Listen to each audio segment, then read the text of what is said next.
Oh, God. Well, I think we already started the podcast. You want to just do the late intro? Yeah, late intro. No, that's recorded. Yeah, we're done. All right, start fine. Start good then? new. Start Dan new. HOMAN, one of the most legendary professional BMX riders, and over the last summer, got to hang out with you a little more, and a human being off the bike. You're a true inspiration on the bike and off the bike, and I'm glad to say that we are friends now, and welcome to the Unclicked podcast. Thank you, Dennis. I appreciate it. Thanks for having me. What the fuck are you doing in San Diego? I haven't even asked you. My fault. Yeah, we. You got him here? Yeah. Was this Traction Coffee money? No. Still got the Traction Coffee.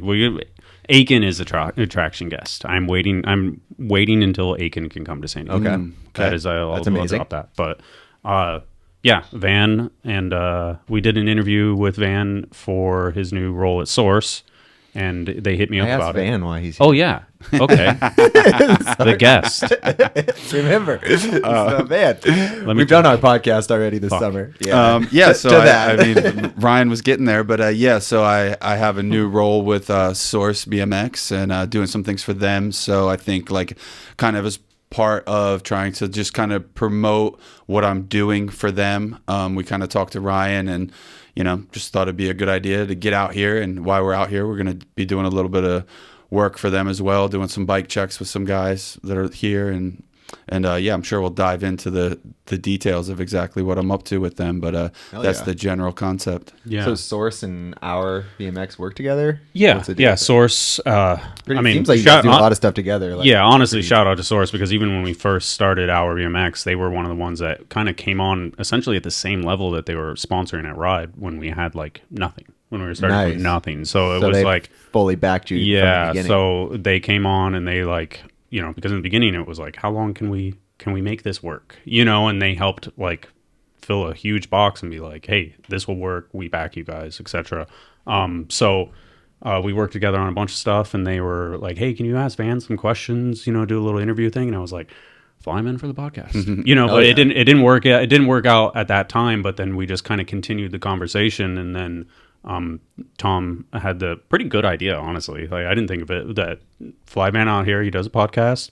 I'll go around with him for a couple of days. We'll do some bike checks. It's a win-win for everybody. Multi-purpose. So I guess we'll dive right into that part. Yeah. I mean, that's what my role. I mean, generally, I'm just helping them produce product content.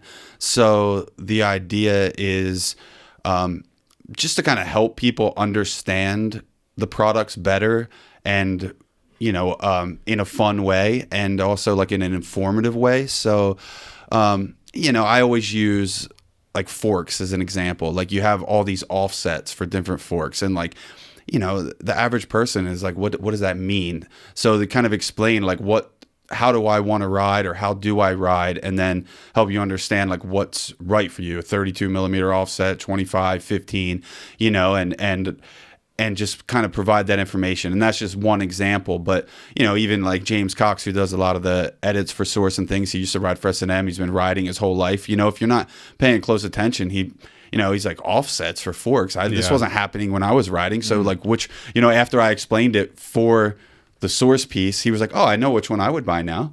So that's kind of the idea, a kid just getting into it, or just helping people understand. So that's the general goal. So we're just filming a lot of product videos, and I'm doing a lot of like written reviews that are kind of like a side blurb on the website. So when you're shopping, there's just extra things to click and look at, and just help the buyer know what part is best for them.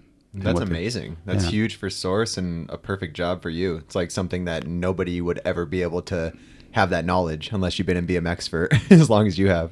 No, thank you. Yeah, I really enjoy it so far. At first, I was a little bit confused as exactly what we were up to. I was like, what are we doing here? Yeah. But now that we're kind of getting using you to inform everybody everything. Yeah, yeah. So now that we're getting into the groove of it just we can have a lot of fun with it too. It doesn't have to be dead serious all the time. We doing a lot of the bike checks, which are really fun, and we try to like let them be a little bit loose, have some humor, and and then we try to keep everything quick and short to the point too. I think you relating, like talking to pros and up and coming riders with their bike checks, everyone's so comfortable with you. Like, I've been watching them come out on Instagram and stuff, and they just look fun. Like, you're just messing around with Gary and little Suski, and they're just like, it's perfect. Thank you. Looking good so far. No, thank you. That means a lot, because that's the goal, you know. And like I said, again, we want to keep everything like short and to the point. Like you can read all the specs, like whatever, 4130 chromoly, this metal, this angle, this, but what does that mean? To what me, even if I the barely angle of know. the bars, Like, the height of the bars? I always need to be reminded when I'm like, you know, when I was switching to Odyssey, like, what's all this mean, you know? And then they tell you,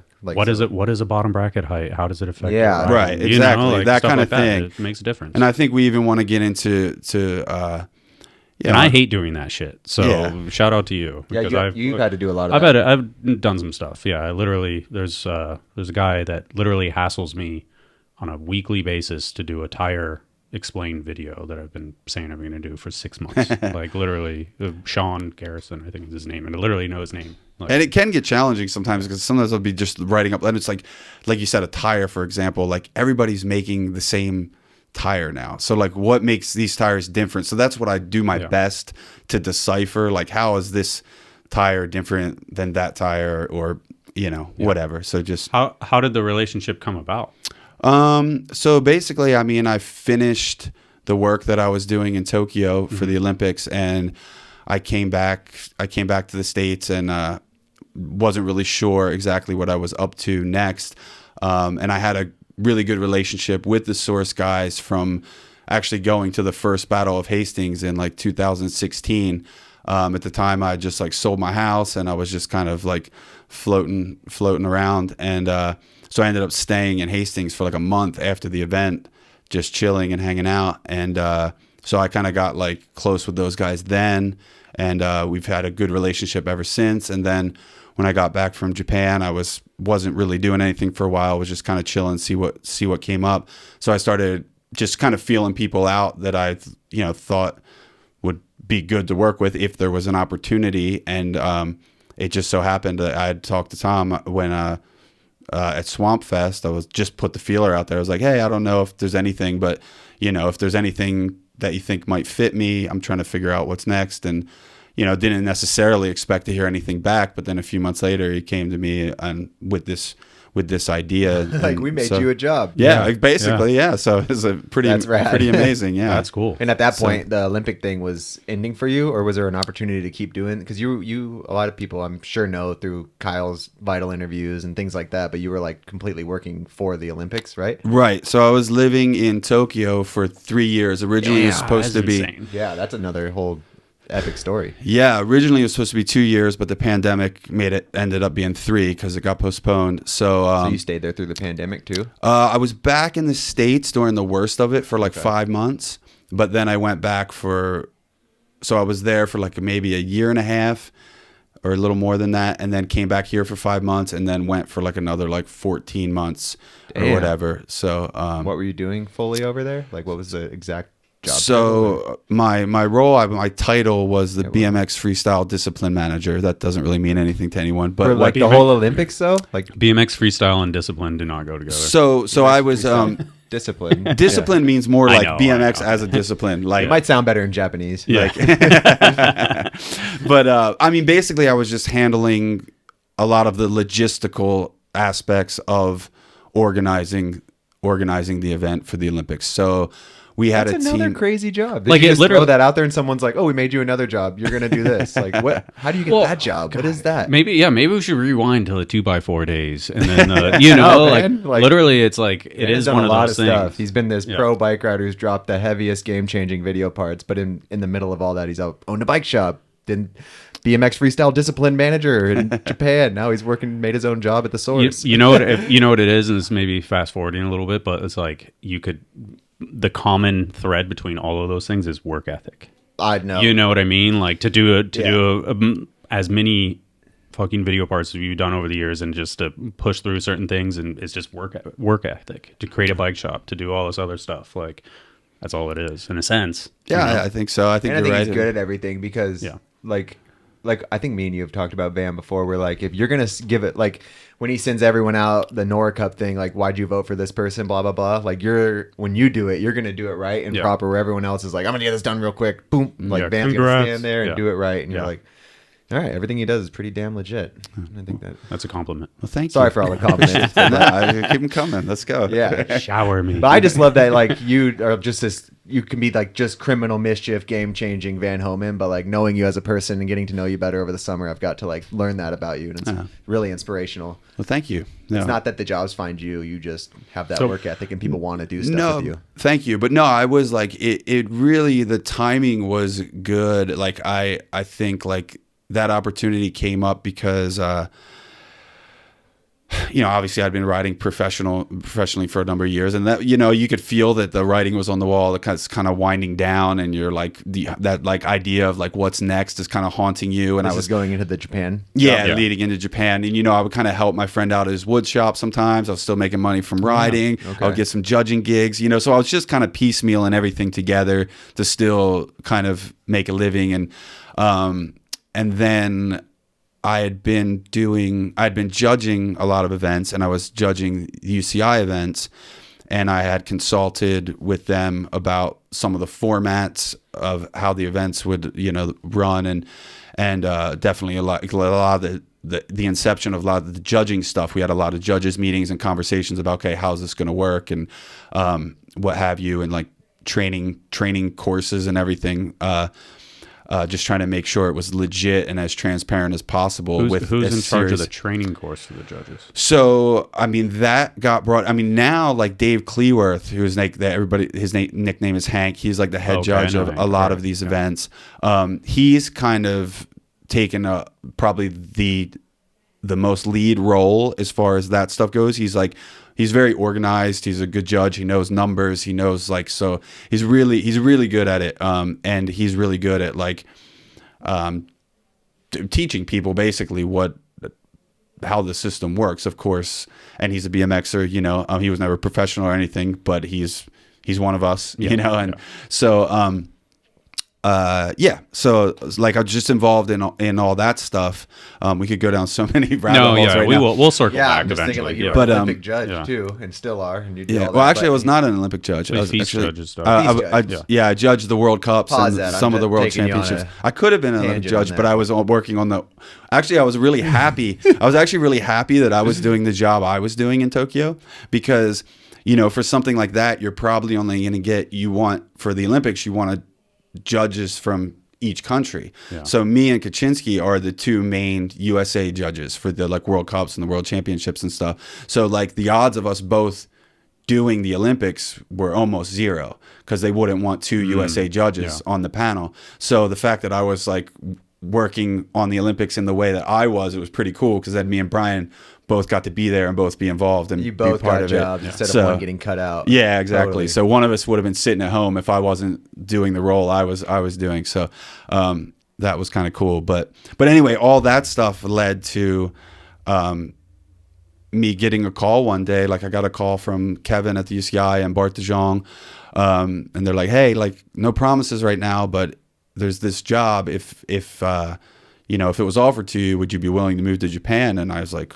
"You mind if I sleep on it?" And that I woke, after thinking about it just for a few hours, I was like, I have to do this. This is what I've been waiting for in a sense, because I feel like I was trying intentionally to like take advantage of any opportunities that I had and just be involved, like whether it's X Games or the Feast events or any brands, like just say yes to everything. And solid advice. Your connections and your involvement, like you said, if you work hard, you do a good job, that's got to lead to something eventually. And I was like, here it is. This is it. Like, because at that moment, all the experience was like, okay, perfect. Yeah. Like it led you to that job, and that job was like meant for you. Yeah. So there was no way I was saying no. And I mean, I was really excited to be involved. I was really excited to like open a new chapter as far as work.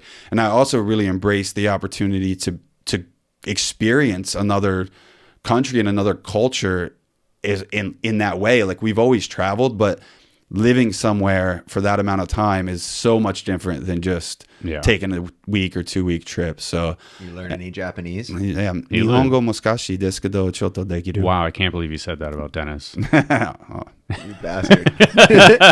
Dennis desu. That's amazing. What You know that about me, and you know Japanese. Wow. No, I picked up a good bit. I'm actually really proud of. I think you like, you know, to learn another language, you have to consciously make an effort. I worked with some people that were in a similar position as me, and you know, you could just see that they made no effort at all. And you know, I just was always asking questions. Like my friends, we'd go out to the bars or we'd go riding, and just if I heard a word a lot, I'd be like, what does that mean? Or if I wanted to say something, how do you say that? And I would just put tons of notes in my phone, and I started using an app and things like that. And So you can communicate in Japanese? fairly well. Like Wow. I mean, I certainly 3 like. years. I mean, I'm definitely not fluent by any stretch, but like if I meet somebody, I can talk for about, like, it's pretty predictable, like a new conversation. So I can like talk for like 3 or 4 minutes before I like, when I realized I was getting decent is when people started just like talking to me as if they thought I could really talk, and then I would have to just be like, You lost me. Gomenasai nihongo muskashi, and that just means I'm sorry, Japanese is difficult. Yeah. Like, so I would, but like they put the brakes on it, but I like, that's when I was like proud of myself. I was like, oh, I must be getting good if they actually think I can do this for real. But What really embrace the Japanese culture. I love for 3 it. years. Love it, man. Like I mean, I met Did people. you want to stay at any time? Were you like, this is an amazing place, I'd like to stay, or were you ready to come home? No, after 3 I years? I wasn't sad to come home, but I certainly, like, under the right circumstances, I wouldn't be opposed to staying there either. I really did love it, and I made like lifelong friends, and I just really loved the culture, and it was almost like reverse culture shock coming back here because I got so comfortable. Like, you know, 3 years isn't a short time, so It became home. yeah, it really did become home. And you know, I also enjoyed, strangely, I was sad to leave the job as well, because it was such a major shift from riding your bike professionally for so many years, but I enjoyed the structure of it. Like, I enjoyed like actually going to work every day and like working 9 to 5 and working on a project. And we had such a rad team that, like, this was shocking to me. Like, they actually let me and leaned on me to build the team that I worked with. So, I mean, it was, you know, other than 2 people that I inherited whom I also came to love, but like most of our team was BMXers. So it was really rad. Like, I don't know if you know Peggy, like Peggy, he's like one of the main street guys over there in Japan. And then Hiroshi Wahara is like a Flatlander over there that I met through Chad DeGroot have I been originally. saying his name wrong this entire time? And then, Uehara is that wrong? Yeah, it's like more like Wahara, crazy. like the U Okay. isn't so sharp. Right. But yeah, and then like Ken Junickle like helped out a lot, who does like JIC distribution over there. Broke like his arm. I broke his arm. You one broke time. Ken's arm? Yeah. Okay. Yeah. Felt really bad about that. But, Sorry, Ken. Yeah, and then just now I feel like I've said most of the team. I need to shout out to Takashi and Kotaro as well. Like, yeah, we just had like an amazing team. Kotaro is a Flatland dude. Yeah, right? yeah. Cool. So yeah, like just people. I just loved working with the people I worked with, and they were passionate about what we were doing, and they wanted to do right by BMX, and they understood BMX, and so it was it made it really special. I felt really lucky that because to me that tripped me out. Like, obviously I hired in and we started working on the project, and then over time, like, okay, there's like kind of like a hierarchy of like different jobs for different tasks, and there's a timeline of when you bring those people in, and they're like, who asking me like, who do you think you should hire? And if I had no advice, we would go to HR and they would find someone. But I did have people to recommend, and then it just kind of snowballed. Like, it was like, okay, well, let's bring Hiroshi in. He can help me with this. And then, like, next thing you know, it's like a whole team of BMXers, which is the way it should be, So I felt like it worked out really well, And you owned your own bike shop, so you kind of already did something similar in a way with employees and creating something, but it wasn't like a structured 9 to 5 necessarily. It was, because I'm getting at, this was like your first real like job where you had bosses and things, and the bike shop was something like that, right? But you were your own boss still. Yeah, I guess just in the sense, I feel like the bike shop was probably it's not your first business venture. You created your own bike shop that was badass with a team and made DVDs and stuff. Yeah, so I think, like in that respect, I think a couple things there is like, one, just being organized. Being organized and having leadership skills, I think are two important things for both of those things. So I think the stuff I did at the shop probably helped in that aspect. What was the difference in the shop though? Where you're saying like you like the structure of it? Did you not? Was the shop because you were the boss and ran everything? Probably just the clock in, clock out aspect. I assume. Yeah, I think there's two things. I mean, one, I think see, like when you own your own business, I think it's a blessing and a curse because you have everything to gain, but you also have everything to lose. So okay. If the business is struggling or whatever, and also at that time I was still trying to be a professional bike rider as well. Full on in the 2x4 days. So my time was really spread. I couldn't always focus 110% on the shop. But yeah, so I don't know. It was just kind of nice to work on something I was passionate about. I felt like I was good at it. I was working with people I really enjoyed, and it was like, but at the same time, it was kind of the first time I just had like a steady salary that I could just like, it wasn't like, True. Without being a pro too, because that was a great point you had. Like that might have been one of the main differences with 2x4 in the Japanese gig was you're not full pro bike rider anymore, because during 2x4 you're running a shop, but you're also like thinking about, you got like 2 bangers in mind. You're probably getting over the weekend and then going on a trip wherever, Yeah. It's like you're spreading yourself way more thin than when you're like, all right, I'm just going to focus in on this one job. It just felt comfortable. Like I always worried about money. Like my entire BMX career, I feel like I had moments. I mean, I was always doing okay, but I just feel like it was always more stressful in that sense. Always like, we talked about that in the Muller podcast. You're just piecing it together. You're just piecing it together. So like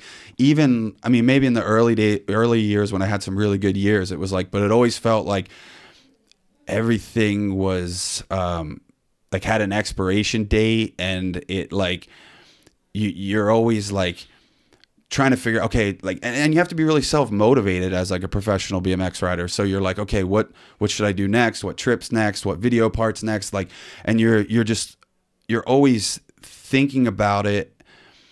And again, like even sponsorships, everything feel like there's an expiration date. So I don't know. It was just a different level of comfort. I just liked that I could just go to work every day and like, and just go to work. And then when I was done work, I'd do what I wanted to do. It and was just way more simple. Go to work. That's your paycheck instead of like, what am I doing this right? Am I doing this wrong? As somebody that kind of like my job and my life has been kind of like on both sides of it, where I've had the office job where you have to go into a ride all the time. And I've had a job beforehand, but I've always joked that like, hey, I'm just going to fucking spin out, this is literally a joke during the ride days. 10 years ago, I'm going to fucking lose my shit and I'm just going to go work at Jiffy Lube. And I'm going to like, and I'll get the job, I'll be off the fucking clock, I'll be covered in oil, and then I'll go have fun. And it'll be work, and it won't be this blended mix of like all consuming life that becomes work. And it is the same now for me where it's like, it's 8 p.m. Like I'm working. For a lot of like pro bike riders that. Or people like you, that creatives, like that job is actually like probably way easier and way more relaxed, but you don't get that creative reward. Yeah, you lose your shit at a different way. So I just like, lose a different part of my shit. But that job's perfect because you got to have this structure and comfort, but it was like, sounds really creative. Was it I guess that's a good question. Was it rewarding in the end? Like besides the team building thing? 100%. Like, you weren't working at Jiffy Lube. I think that's the important thing. That's what I wanted to say. Like, I think that's the important thing. It was still something I was extremely passionate about. I was working towards building the first BMX freestyle event in the Olympics. So Can you give me something to be proud give me an of. example of something that was going in a wrong direction until you came in and changed it?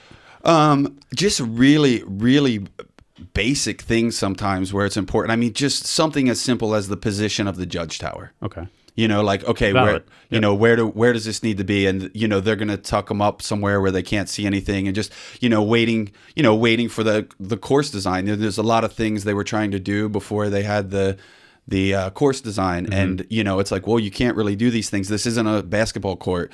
This isn't a soccer field. This isn't always the same. The course is going to be different. So that means all the elements around the course need to be adjusted accordingly. And the people at the Olympics have no clue. They would put the judging tower here, and then the vert wall might go up right in front of it. Yeah. Or they can't see the landing of the spine or something like that. To be totally honest, that was one of the biggest problems. And I mean, this would have got fixed one way or another. Someone would have figured this out, whether they knew BMX or not. But you know, they were trying to design the grandstands and things like that before they had the course design. So then the course design came, and the course was like 4 meters tall, and the grandstands were like 3 meters tall. So like people were saying, so obviously that got fixed. But like, you know, these are just. But yeah, they don't know that something can be 4 meters tall. It seems like so obvious to us, you know, and you have to be that guy that goes, hey, slow down, you know, like that's interesting in a sense, like how not difficult but difficult it is, and explaining why. Well, and even, you know, just another thing, because you're asking about stuff that, like, when I first arrived that I was changing, you know, like the staging area, they had kind of like back behind the stands as if these people were going to be like released. Yeah. Like from nowhere, coming out space the wrestling arena, like with the snake on them and stuff, Durs with a snake on them and shit. Like, you know, and I had to explain something as simple. And I had to explain something as simple as like, oh no, this needs to be like right up near the course. The other riders are going to watch. They're going to hang out. Everybody's going to watch each other ride, cheer each other on, and just explaining that camaraderie. I think like something that in our world, in that Olympic world, that a lot of people have commented on, and I think that we understand and appreciate about BMX is that camaraderie, that everybody's kind of, you know, even if you're competitors, you want to win, all those guys are there to get Olympic medals, but like there's still a level of support in BMX that I don't think you see in a lot of other sports, especially Olympic sports. So true. I think it's pretty cool. They probably noticed a lot of that riders like genuinely clapping when someone did a cool run, when they're like, no, not many other sports do that. Yeah, so at least not action sports. For sure. It's insane how much shit goes into the Olympics.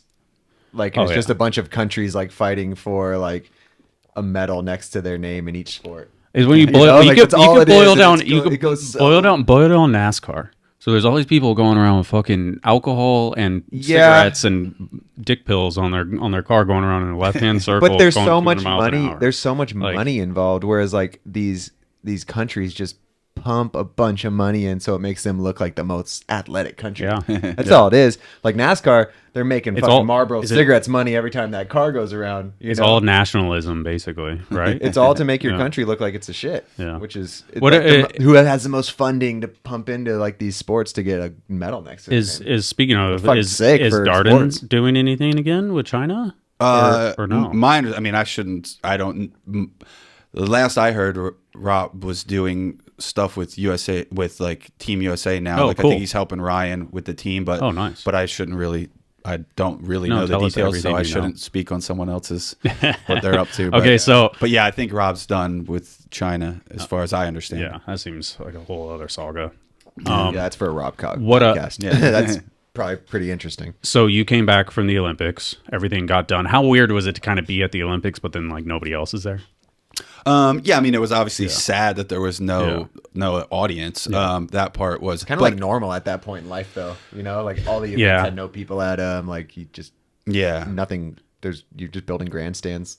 Yeah. So I mean, that part was sad. But I mean, to be honest, I think I was so ecstatic that the event went off and the event actually happened and everything went well. And I mean, it was a pretty special feeling after working on a project for 3 years, especially through a pandemic, and then everything comes together and works. I mean, I think that was the most exciting and rewarding part, like all this planning that you've done for years, like when people actually started arriving and like everything's in motion and all the people in your team are whether it's delivering ice or sharing information or whatever, it's the shuttle showing up on time that you've been scheduling, all these things. It's like, wow, it's working, it's happening, it's going on. Like I know that there was a point where like I didn't have anything to do, like at one point, and I'm like, that's because we did it right. Yeah. That's why I have nothing to do right now. It's all working.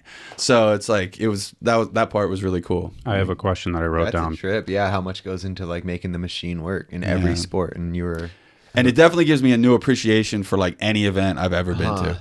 You know, like it makes me way less likely to complain about certain things that might arise like during an event, or maybe more likely because depending on which way it goes. I guess I could be like, you might know how easy some things are for you to manage, and you're like, how the fuck is this not working right? Like, I could appreciate how hard it is, but I could also be like, they need to be doing this. I don't know. So, why the fuck is there no street but there's Flatland in the new Olympics? in the upcoming Olympics? I don't know. I don't know exactly. No offense to Flatland. Well, actually, but Flatland is not in the Olympics yet. No? So, but I'm going to take another sip of the beer. Every time I say something stupid, I have to drink. Even if it was, though, I could probably vouch for that. Is street contests aren't represented good at all for BMX. They're always on some recycled little skate course, where Flatland contests are usually like amazing. They're like the best show. I thought Flatland was in. Crowd. No. So as far as somebody told me that Flatland's not in for France, from what I understand. So I think it was pitched. I think they wanted to get it in. Flatland is under the UCI umbrella. Like they have like a UCI World Championships and World Cups and things. So if there's gonna be another BMX event in the Olympics, it's gonna be Flatland. Like I don't even think. Shows how much I know. No Flatland in the 24-24. Yeah, those Flatland contests are amazing. Like they are amazing. They're amazing. Amazing. Like they. But it just seems the energy like that they have. Like you could argue so beautiful. that like next to Vert, that Flatland is like the least. I don't know though, dude. Flatland versus street. Well, street's huge, but I'm saying my point was like street contest. Street's the shit, but street contest there isn't any good ones. They're all dog shit. Yeah. There's no good street contests. There's great jams and stuff, but as far as street contests go, you watch that and you're like, dude, why the fuck that it doesn't have like? Yeah. They're not even riding courses made for BMX at all. They're riding like these shitty little recycled street league courses, and it doesn't make BMX street look that great. Well, so I had a very dumb question. Well, I guess it's a great question. No, this is a great question. Because I guess that leads me to like a few points. Like, first of all, like this kind of makes your point and your point at the same time. But like, if street was to get in theory, that would help there be better events. Yeah. You know, they'd make a real course and it'd be like, "Ooh, this looks sick!" Like the old X Games. Just how like whether you like the courses or not.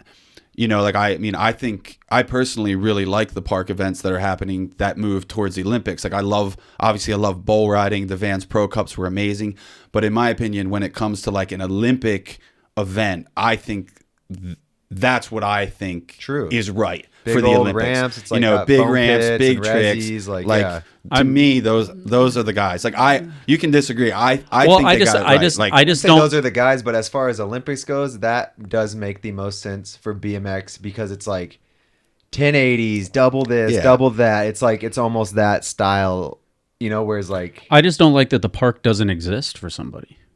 Like we have Claremont, luckily. But outside of Claremont, what giant wood parks are there within 8 hours of here? They're worldwide, I guess. It just doesn't exist. So it's like making bull this riding. Maybe is not like in Southern it's California. like making mega ramp in the Olympics. It's like, okay, so it's just this unobtainable thing. I'm taking an extreme. That's a good point. As an example. Yeah. No, that's a good point. And it makes it so it's just like unobtainable. Like it doesn't necessarily represent certain like things, but also like. A lot of shit in the Olympics is unattainable too. Modelo just makes me argue. Yeah, I don't know. I mean, I see arguing. I see your point, and I think there's a lot of cool directions that you could go with it. A lot of arguments that could be made. I mean, I think that those ramps are in the realm of what exists, and I think that doesn't mean I don't like it. That type of show, I think, in my opinion. For what it's huge. you're sharing with the general public. Like if it's limited, like sure, it'd be great if there was dirt and bowl and park and street and flatland, but that's not realistic. So like from my perspective, I think. What about Vert, Van? I'm just messing around. You just didn't list Vert. You listed everything else. I'm gonna say something really controversial right fast now. Let's upset some people.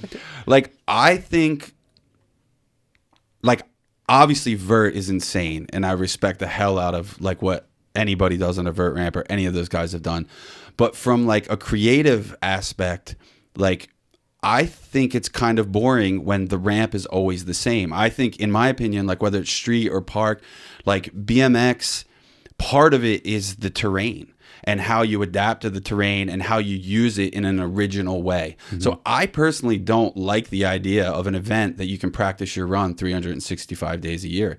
I like the idea of you having to show up and figure out that park or figure out that street course and like adapt to that. To me, that's a huge part of BMX freestyle. And like, I mean, I'm not saying it's the only part. I'm not saying like, don't get me wrong, I respect the hell out of Vert, but like in that respect, I want to see guys like a bowl contest or a park contest, you can do those tricks like put a big quarter on there, and you can still do all the tricks you could do on a vert ramp. So, that might, yeah.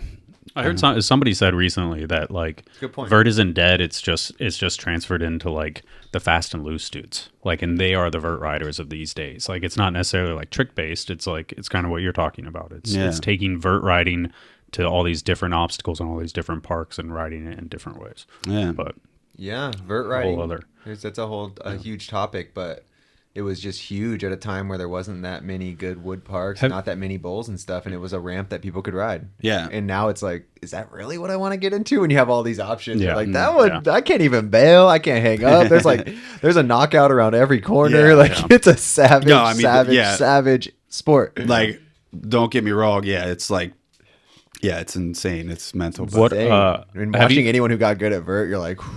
have you had the Olympic conversation with like Trey Jones? Because he's he's been like, he did a podcast a few years back about just like fuck, like not like fuck the Olympics, but fuck the Olympics. Like that it was Not like like this fuck is the not Olympics, but fuck the Olympics? Yeah, effectively. Like he didn't say that, but effectively that's what he said. It's Okay. like when I want somebody to find BMX, I want them to find Swampfest because Swampfest is to me is what BMX is. I'm paraphrasing Trey, and then not the Olympics. And I think it's blah blah blah. Have you had that like type of conversation with anybody? Has there been any like outspoken? Because I feel like you broached that conversation because you're Van. He's the realest street fucking lord, dude in like, BMX who is working for the Olympics and helping the Olympics do cool stuff. It's like, you're asking him the question. Sorry. Yeah. No, that's fine. That's It's like, Yeah, I mean, of course, there, there's people that aren't a fan of the Olympics and things like that. From my perspective, it's just one more opportunity that people can take advantage of and can gain from and can share BMX and give an opportunity for BMX to be seen. And I think that all those things can coexist. My personal feeling is that it's not taking away from anything. Is there stuff that frustrates me about some of the bigger events or working at the Olympics? Of course, and that's why I am happy to be there to try to get everything on track as best it can be. But ultimately, I think it just creates more opportunities. And I mean, especially like, I don't know. I don't think it's a coincidence of like how much we saw like women's freestyle flourish since the Olympics. And I think it's like, I think that is a direct result of that. Olympics, like, yeah, and Vans Pro Cups. Yeah. The I think most people, women's BMX. Yeah, the Vans Pro Cups as well. Vans Pro Cup and Olympics helped women's BMX just double. Yeah. In the last. the women's event was 6 better than the years. men's. Yeah, last no, year. it was a nail definitely biter. like- Yeah, it was amazing. awesome. I was glad I had a was mask and amazing. sunglasses on because I was tearing up. Like That's I was, awesome. Gave me Hell yeah. goosebumps. I was like, no way, this is happening. Like everyone like Hannah won. All right, boring contest. Yeah. Hannah didn't win. Yeah. Crazy. And the run that won was epic. no, it was a Changed the game. Charlotte's run. Yeah, it was intense. Yeah. So yeah, I think all these things can coexist, and I don't think there's any right way to say that like BMX should be this way or that way, and I embrace all of it. And I think you see things too, like you have guys that I can't think of a specific example, but there's so many riders out there that were like, oh, I got into BMX because I saw Dave Mira on the X Games, and they don't ride anything like Dave Mira or like the X Games, some jibby street rider, but that's how a great point. That's how they found it, So Yeah. No, that's cool. I feel like I just have all controversial questions. So you judged feasts a lot of feast events, right? Yeah. When we did that Overclicked podcast, Battle of Hastings that one year. I don't know if you were there that year, COVID year. Okay. Ruben sat down for a bit, and I was like, "Oh, you judge the feast events?" And he's like, "Nope, not anymore." He's like, and then he basically said that he thought he could affect change and make the contest better, and he realized that he couldn't, and he pieced out on it. What was he talking about? I don't know. I mean, I guess just maybe Ruben had different opinions of the way that he thought the event should be run, and that's fair. I mean, it's definitely fair to say that any change at those events is slow, and a lot of red tape. That's not unfair to say that any change is slow and there's a lot of red tape. But again, I think that's a trade-off for anything that's going to move into that realm. You're gonna get those hang-ups where it's, when you get that support, whether it's X Games or whether it's a Dew Tour, something gets big, there's gonna be red tape, and his voice went so much lower when he was talking about that. I think it was I didn't really understand it. So Ruben went in there and wanted to change. I think he wanted to get rid of the idea of perfection. Like it needed to be perfect. That there was like some sort of like window at the end to like it doesn't hurt you, but it can help you type thing. Because there's that idea of like the guy does a perfect run and then he does the fucking the useless ass flare at the very end of his run and he puts a foot down. Okay. And then he's like, blew his run at the very end there on the flare. Like the flare that was like a foot out of coping. And it's like I think he was trying that's to an easy way for judges when it's like, oh, thank God you could throw him out Yeah. because he put his foot. But it's like, dude, you put your foot down and within that. Hey, when there's people that good though, and you do put your foot on that course within the 60 seconds, when this shit is Olympic style riding, it's like, you just fucked yourself over. Like, I mean, that's you the gotta way. keep The those level feet the level is so Don't high. do the now. flare if you're gonna slip the pedal. I mean, I get. We There, just- there is an. I level is understand high, that argument, dude. and different events can be judged different ways. sure. But I have to say that I've like embraced that. When the level is that high and those guys are that good, like Dennis said, I mean, when they start making mistakes like that, that's gonna separate these guys because the other guys aren't gonna make those mistakes. I mean, if everybody was making those mistakes, well, yeah, then you're comparing one thing to another. But I mean, with rare exception, it's not like the guy who did the perfect, because I mean, you still can. I mean, there's guys who get into semifinals or they'll have a crash or a mistake and they'll still beat someone who did some mediocre generic run. So that can still happen. Like the quality over just not messing up, you know? Yeah. A bunch of sixes all of a sudden, like trick wise. Yeah, but it's definitely harsh. I mean, a crash is going to be harsh. I mean, you could have, maybe that's what Ruben didn't like, but I personally have kind of embraced it. Like, I like that these guys understand, like, I need 60 seconds, a full pull. It needs to be perfect. And I actually, to be 100% honest, I brought that up in one of the meetings. I think I was on the other end of that argument. I was like, we were kind of discussing that. I was like, hey, like, this is something that makes it easy to separate these guys. It's one thing that, like, we haven't gotten any complaints from the riders about. One of the few things we haven't gotten any complaints about the riders about. They all understand it. They all know I need 60 seconds and I can't mess up. Yeah.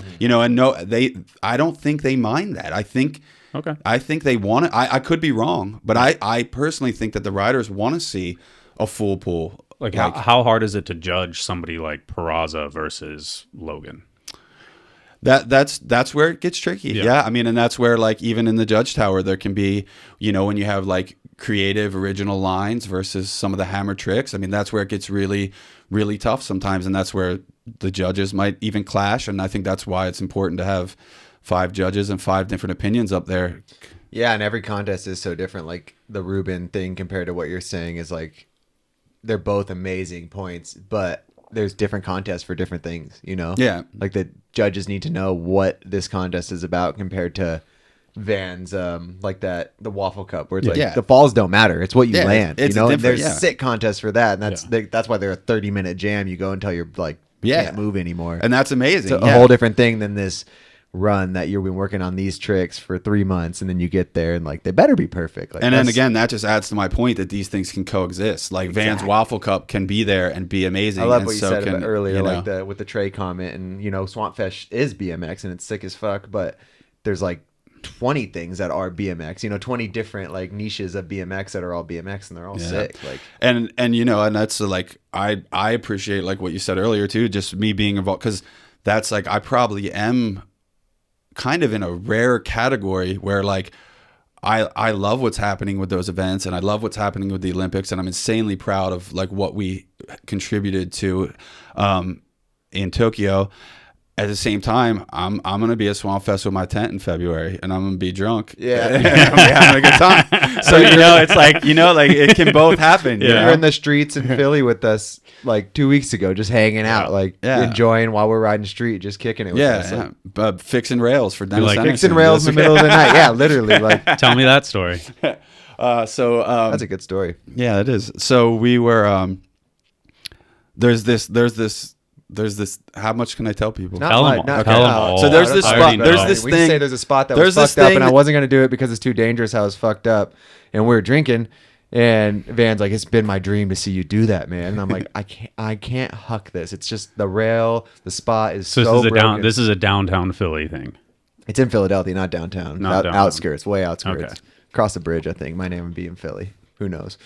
Is it the 2 tires? No. Okay, it was a different clip than I was. And then Van's like, you said like, you and Delecki wanted to fix the spot, and I was like, if you guys fix the spot, I'll do it because that is so epic. Yeah, and Delecki's the concrete master. So like just like next thing you know, we're in Delecki's car going. Well, it was even better than that. Concrete, it was even better than that. No, Drunk, Delecki doesn't drink. Me and Van were drinking some whiskeys. That's how it all we got pumped all over this, and we shook hands. And Colin's like, is that why your hand is hurt still? Yeah, it's been months, man. A couple months. We shook hands, and Colin's like, I got the dinner. Don't worry about it. Van takes his napkin, spikes it like a football, and goes, let's go. And a couple hours later, they sent me a picture of the spot, all cement, like made little cement volcanoes, like 20 of them. Because the rail is super wobbly. And now I got there the next day, and I was like, this spot could withstand a nuclear bomb. I was like, this is happening now. But it wouldn't have happened without Delecki too. So shout out to shout out to you and Delecki. That is a great story. And Losi actually was in town for some reason, and Losi meets Van and Delecki, and they're all helping with this spot. And I'm getting pictures like, holy fucking me and Foley were drinking. I'm like, I'm really doing this tomorrow. These legends are fixing this spot. Put the drink down. Like, oh shit. No, I think I drank more. I was like, I might die tomorrow, so fuck it, let's have another one. I literally said that to Foley, like, let's stay up a little longer. Okay, ready. I'm gonna enjoy life while it lasts. Hell yeah, that's awesome. The same guy who's running a lot of internals in the Olympics. I mean that's at midnight after a few whiskeys. You were like the Swampfest mascot for a couple of years there too. Yeah, I mean, you had the best quote about Swampfest. Yes, that night I think you were like, dude, I love Swampfest because everyone kind of knows me, and I just get free breakfast and shit. I walk around getting free breakfast. You're blowing my cover. No one's going to do it this time. They're all going to look at me. They're going to look at me dirty. Feed Van. No, I would I get free food. It's fucking dope. No, I would walk around. That was a good total different direction. Oh, he totally sold me out. He totally sold me out. I would just like get out of my tent. And I wouldn't have any food or anything. So I would just like walk around. I would just walk around like to the different camps, and like eventually someone would be like, "Yo, Van Homan." I'd be like, "Yo, man, what's up?" Like I'd come over, hang out. You want a beer? Yo, you want some bacon, some potatoes? Like everybody's cooking breakfast on their plates. Yeah. And so I'm like, "Oh, really, man? Are you sure?" Like, thanks for coming to Mischief. Here's some bacon. Meanwhile, it was like totally my Swamp Fest is going to be even better. Feed Van Homan, and he'll kick it with you for a little bit. That's good. Yeah. He's like, I'll just get a T-shirt. Yeah. Feed me. Free beer, free food, please. I'll hang. Van Homan will eat your food. Do not save us. He'll eat your food. Oh yeah. Oh man. Oh god. All right. Where do we go from there? Can you get me into the Olympics? I'll see what I can do. All right. It's we'll see. It's tough. We can get creative sometimes. After I just spent like 20 minutes kind of half talking shit about the Olympics, can you get me in? Another Van story over the summer. A thing that we haven't even talked about. Me and you, my back was hurt, and you were just chilling, and we ended up drinking. Just me and you at a weird not weird. It was actually dope. Your local bar in State College or wherever. Oh yeah, when we were staying out there for the summer. Yeah, I was like, you were staying out there. Yeah. I was at summer. Woodward. That's what I wanted to talk about. Like you were doing Woodward for the summer. Yeah, Billy Madison, just living the life out there. Yeah, so. Van's big summer vacation. Chasing a fucking penguin around? It's kind of funny. He was just kicking it. He's like, there's my house, like right off the side of the road, like right outside of Woodward. Yeah, we were based at camp. I never thought at 42 that would be my first time like living at Woodward all summer. But what happened was like when I was kind of fishing around for like what was next, I looked at some of the jobs on the Woodward site, and I was like, well, maybe some of these would work. I don't know. Like, and I asked my girlfriend, I was like, hey, if like this, I don't even know, but if this worked out, would you even be willing to consider like moving to, you know, this camp for the summer, you know? And she was like, I don't know. And then she started looking at the website, and she was like, well, actually, like this job is like exactly what I went to school for, what I've been looking to do. Like, so like, yeah, so she applied for the job. Meanwhile, I kind of decided like it wasn't really the right fit for me. And, so next thing you know, like she's working at camp, and I'm just like he said, chilling Billy Madison style, just like. Yeah, So you didn't get the job? No, I wasn't working there at all. So I was just like I would just come in and ride every day, and yeah, eventually, like I think after a month or two of being there, that's when I started doing the Source stuff.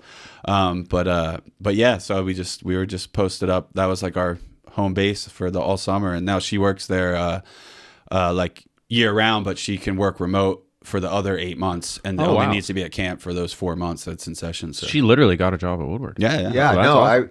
I for any of the Pennsylvania locals, I said State College, but you're in like Millheim, like a tiny little town. Yeah, like Aaronsburg. tiny. Aaronsburg. And I'm taking like one of the golf carts up. One of the employees was giving me a ride somewhere, and they were talking to me, and they're like, "Oh yeah, we know a BMXer. We actually work for his girlfriend. His name's Van Homan." And that's why I was like, "What?" Yeah, she was the boss. Yeah. So you guys are going back next summer too?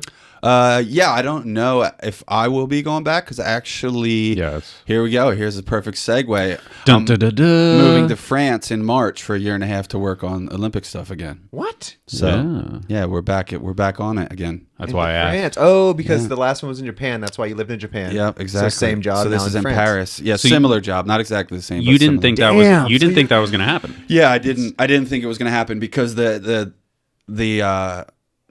yeah, long story short, I didn't think it was going to happen because one job I applied for, I didn't get, and then I kind of thought it wasn't happening, and then they hit me up about another role, and long story short, it all worked out. Same job or something a little different? Yeah, what's the role? Practically the same. Yeah. Wow, man, congrats. Yeah, dude. Thank you. So Paris? Yeah, so Paris for a year and a half. Lucky so dog. Just Japan and now Paris, France. Yeah. Those are great places. Pretty wild. So yeah, those aren't the worst yeah. places in the world to live. So Those I'm are both excited. Great. When did you move? When do you move? March. Oh, that's coming up quick. So so Swampfest, recover from hangover. Free Yeah. breakfast, straight to croissants. Paris. Pretty much, yeah. Free breakfast in Paris. So you can do this job and the Source thing? Yeah, so we're gonna I talked to the Source guys, and I'm gonna do the Source stuff remote and keep that rolling as well. So nice. That'll probably help build a little bit of the scene in France is already amazing, but you'll get to kind of do some interviews with French riders. Yeah, and, hopefully, like, Bros Bikes and it'll all the be big good. I'm shops close out to there. the UK and close to they have a warehouse in Germany, so I'm close to so kind of actually closer than you are now. Yeah, so it should be good. What's your official title? I guess technically, I think I'm the BMX Freestyle Technical Operations Manager. Oh, okay. Freestyle. Technical BMX freestyle. Wait, I lost it already. Organizer. BMX freestyle. Why do they call it freestyle BMX? They call it BMX freestyle. Sounds better in France. What's French? I don't know. Freestyle BMX. What's the difference? It's not BMX freestyle. Dave Mira's BMX freestyle. It's free. Are we discussing what's our sports called right Yeah. now? What is it called? Freestyle BMX. Do I not Why is know it called BMX? Bicycle motocross? It's the worst name ever. And it's this thing we do. Like no one ever wanted to change it. Like, okay. The technical operator. What was it? I'm the drinking same beer. Stuff. It's the same stuff. Just You've had a beer and a half. logistical planning. You're skinny. Very similar role as what I did previously. So it's actually the operator. You answer the phone when anyone calls Yeah. BMX freestyle. This is Van Hoven speaking. I answer for all your questions. It was actually very bizarre to do some of the interviews for the job because I actually knew what I was talking about, and I just feel like it felt very strange, like because when I first started in Tokyo, I had no idea what I was doing. Like, I no, remember asking you beforehand. no and you're clue. Like, I remember Peggy would laugh at me because we would go riding. We would go ride street on the weekends and be like, "Oh, how's the new job?" And I just be like, I have no idea what I'm doing. I literally had no idea what I was doing at first. I would just go into work and I would just delete emails. Like if the email wasn't in English, I would just delete it, and I would just that's all I did for like Google Translate. That's all I did for like a month was just delete emails. And I mean, obviously, eventually I figured it out, but it was a little slow. So now to like really understand the job and the lingo and like to do an interview and like it sounds really stupid, but just to like know what I'm talking about, to have like a resume that actually fits the job you're interviewing for. Have you talked? Yeah, like that one prepared you for this one. Exactly. Just to be an easy interview. Yeah. And now, boom. That's awesome. Got another dope job. Did you get paid? Did you get paid all through the pandemic too? So you got 5 months of paid while you were there, or while you were back home, or no? Salary, man. Yeah. No. Okay. Kind of, yeah, I don't feel like going into that. That was my decision to kind of come back here during that. Oh, okay. So they were like, hey, like, there was like right when shit hit the fan, and they were like, they even told us before I left, they're like, hey, like, if you leave and you get stuck, like, it's on you. Yeah. So that's kind of what happened. Understandable. So you get to put a team together, the whole thing again? Or yeah, I mean, well, I'm sure like every organizing committee is slightly different, so we'll see like exactly what they have in mind and how much influence I can have on that type of thing. But yeah, I'm sure like as you know, as we start to build the event, we'll probably be bringing some other people in, hopefully, and yeah, cool. Is it what? I don't have any questions. Trying to find one. You have any questions about the Olympics before we move on? No. Okay. Mueller talked about a Schwinn check that was floating around the internet. Was that check? Yeah, was that, or a Schwinn contract that was floating around the internet, and how much money it was, and is in the podcast that you heard most of. I must not have got to that part. Whose contract was it? I don't know. I didn't hear that part. What are we talking about? He said we talked about a Schwinn contract. I must have left on the last podcast we just did with Mueller. Yeah, it was. He said $6,000 a month in the Schwinn contract. It was. You were there. Was I? Wasn't mine. All right. How much you get paid from Schwinn back in the day? I think I only was making like. Did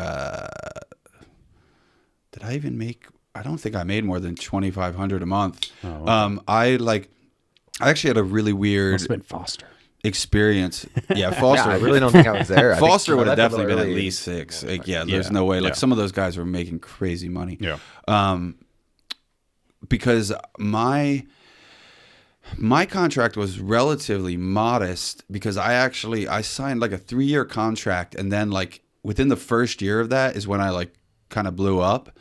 And I just went from some like kind of random mediocre dirt jumper to being like some of the videos coming out and like winning Nora Cup, and like, you know, kind of changed really quickly. Mm-hmm. And so I actually talked to them at one point about renegotiating my contract, and they were like going to give me more money, and they had okay, if you sign like a 3-year deal, we'll change this and blah blah blah.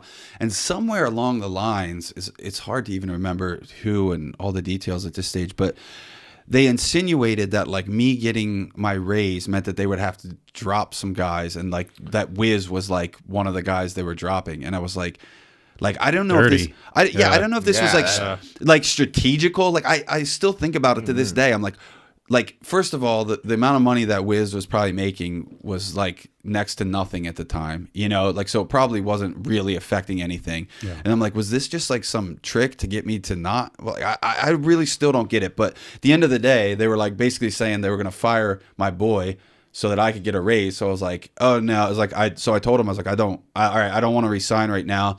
My contract's done at the end of the year. I'm just going to finish out the year and then see what my options are at the end of the year. Yeah. And then in that time period that I was kind of riding it out, things actually started to get like really, really sketchy with Schwinn. Like it was just like, you could tell something was wrong. And, you know, I didn't know that they were about to file bankruptcy and like the whole program was about to be done. But I was just like, I'm over this. Like they're not even doing anything. People aren't getting back to me. I don't know what's going on. So in the meantime, I had seen Robbie like in Long Island, I think, and we got talking, and like was like, all right, let's ride for fit. So like I actually called them and was like, hey, can I get out of my contract like now? I want to ride for this other company. Like, and they were like, we'll get back to you. And I think like a little bit of time went by, and then finally I got a phone call. Like I think it was like a month or two later, like they called me and were like, hey, Van, you're like the first person we're calling with this information, because you're going to be the only one who's not completely bummed to hear it. Like we're like ending the program. You're free to ride for fit. And like, who's on the team at that point? Like, so who it else was like in that phone so call? There was like, yeah, there was a lot of guys. So it would have been like on the on the like race end, which is like actually weirdly, Stumphauser. I was on the it's not no Stumphauser. Matt Polkamp. All right. Matt Polkamp, Brian Foster, is like Wiz, me, but then they had like Joey Garcia, and then on the freestyle Biz. end was like Jamie. Yeah, Biz was at the very end there. Yeah, Biz was the very end, and like then on the freestyle like Jay Miron, Ron Kimler. What other heavy hitters were like on the Was Pova freestyle the end? TM that was on one of the? So Pova was the. I like just talking about Pova every podcast. Pova We gets still on. haven't done one with I him. know. We're Pova going was to. the freestyle TM. So it was actually Okay. weird. There was like two different teams. It was like the freestyle team and then the race team, which the race team included the dirt jumpers as well. So I was actually on the race team. Like, so like me and Wiz and Biz and like Pat Juliff back in the day, we were all technically on the race team because we were brought on as dirt jumpers. Like, and then, Makes sense. And they actually used to get mad. Like Kimler and those guys used to get really mad because the freestyle team, part of their contract, they had to do shows. So they'd be like at fairs and stuff doing these weird box jump shows. And like we didn't have to do that. So they would get really tight. Is Like, it because there was like dirt contest at races and they just yeah, put I think together? it Well, just it's got because- lumped yeah, together it's somehow. because- different budgets and Yeah. It's because racing's on dirt and dirt's on dirt. yeah. So I don't know. So it makes perfect sense. But yeah, Pova was the I remember he freestyle told me this, TM. and I was like, that's It's so funny. random. And then John Paul was the race TM, and then towards the end, I think actually like Lou Caparelli was the TM yeah, I that took remember that over guy. for John Paul. But yeah, it was like when I got who on, kicked it you off though? Who called you? was it? Caparelli? No, it wasn't. It was like the more corporate higher, guys. Yeah, the like lawyer or something. yeah. Yeah. The lawyer. Well, I mean, fell upward, obviously. So that's I'll take it. I'm not Yeah. complaining. Yeah. Yeah. No, I mean, I'm happy to like it worked out. It worked out good. I mean, you know, because all that kind of stuff is like temporary anyway. You know, so like any kind of like Schwinn, it was never good. You know, I've been on fit for 20 years, and I'm still get taken care of and still get love even. Working, you know, moving on from action. I don't consider myself a professional rider anymore, but it's rad to still get that support. when did you draw that line? I think for me it was official when I got the job in Tokyo. So I like consider 2018 was my like last year where I considered myself a professional bike rider, and after that I shifted gears and I'm like, all right, I'm working on this now, and like anything I do as a rider is just for me and is for fun. Like I still do stuff because I still like to do stuff, but I don't feel obligated to do anything for anyone as like a, you know, as a sponsored and rider, Fit professional. sponsors you because you're Van and they like what you do for fun. Like they're not like, we expect another Holy Fit part out of you or something, which is great relationship. Right. I mean, I think just like what they do for me still is like it, for me, it's a really good feeling because it's just like a, you know, it's like an appreciation, I think, for like the commitment that you've had with the brand for years and like what you're still actively doing in the industry you're out there as well. still doing it. Like, You know, so I think like you don't have to always film those parts. Like you being Van, who you are now, and showing people the riding you love, and that you're so tied into the industry too. It's like I'm sure they appreciate you just as much as you do them. Yeah, you already filmed the best video part of all time. You don't need to film the second best video. What part. video part is your favorite of all the video I know parts you this filmed? answer. Is it Holy Fit? I asked Van. God damn it. Is it Holy Fit? I know the answer to this question. He's gonna say a different answer just to spite me now. trailblazing. But that's entirely funny because that was. But I've never seen Trailblazer. no, I've never seen it. That Daryl was- Now video, Yeah, that's right? his first. Yeah, that's the first project. It's but- still insane that Daryl Now made Seek and Destroy. It's just you think of Daryl Now as And help film Criminal Mischief too, right? yeah. No, He Daryl didn't have was- any part in that? Oh, no. No, No? I think. Yeah, He was- no, he was just but Seek and Criminal- Destroy. Yeah, just Seek and Destroy. But yeah, Favorite video part that you filmed? I The whole world thinks the answer is Criminal Mischief, I'm sure. No, I It's guess so I- groundbreaking. I would have to say Holy Fit actually because I love that part. because You answered his question properly. He's answered it correctly. in another podcast. and So you're proud of knowing that? You've heard the answer. Good job, Fudger. I do my research, Dennis. no, and I think the reason I think I've asked him to set a bar before. I knew too.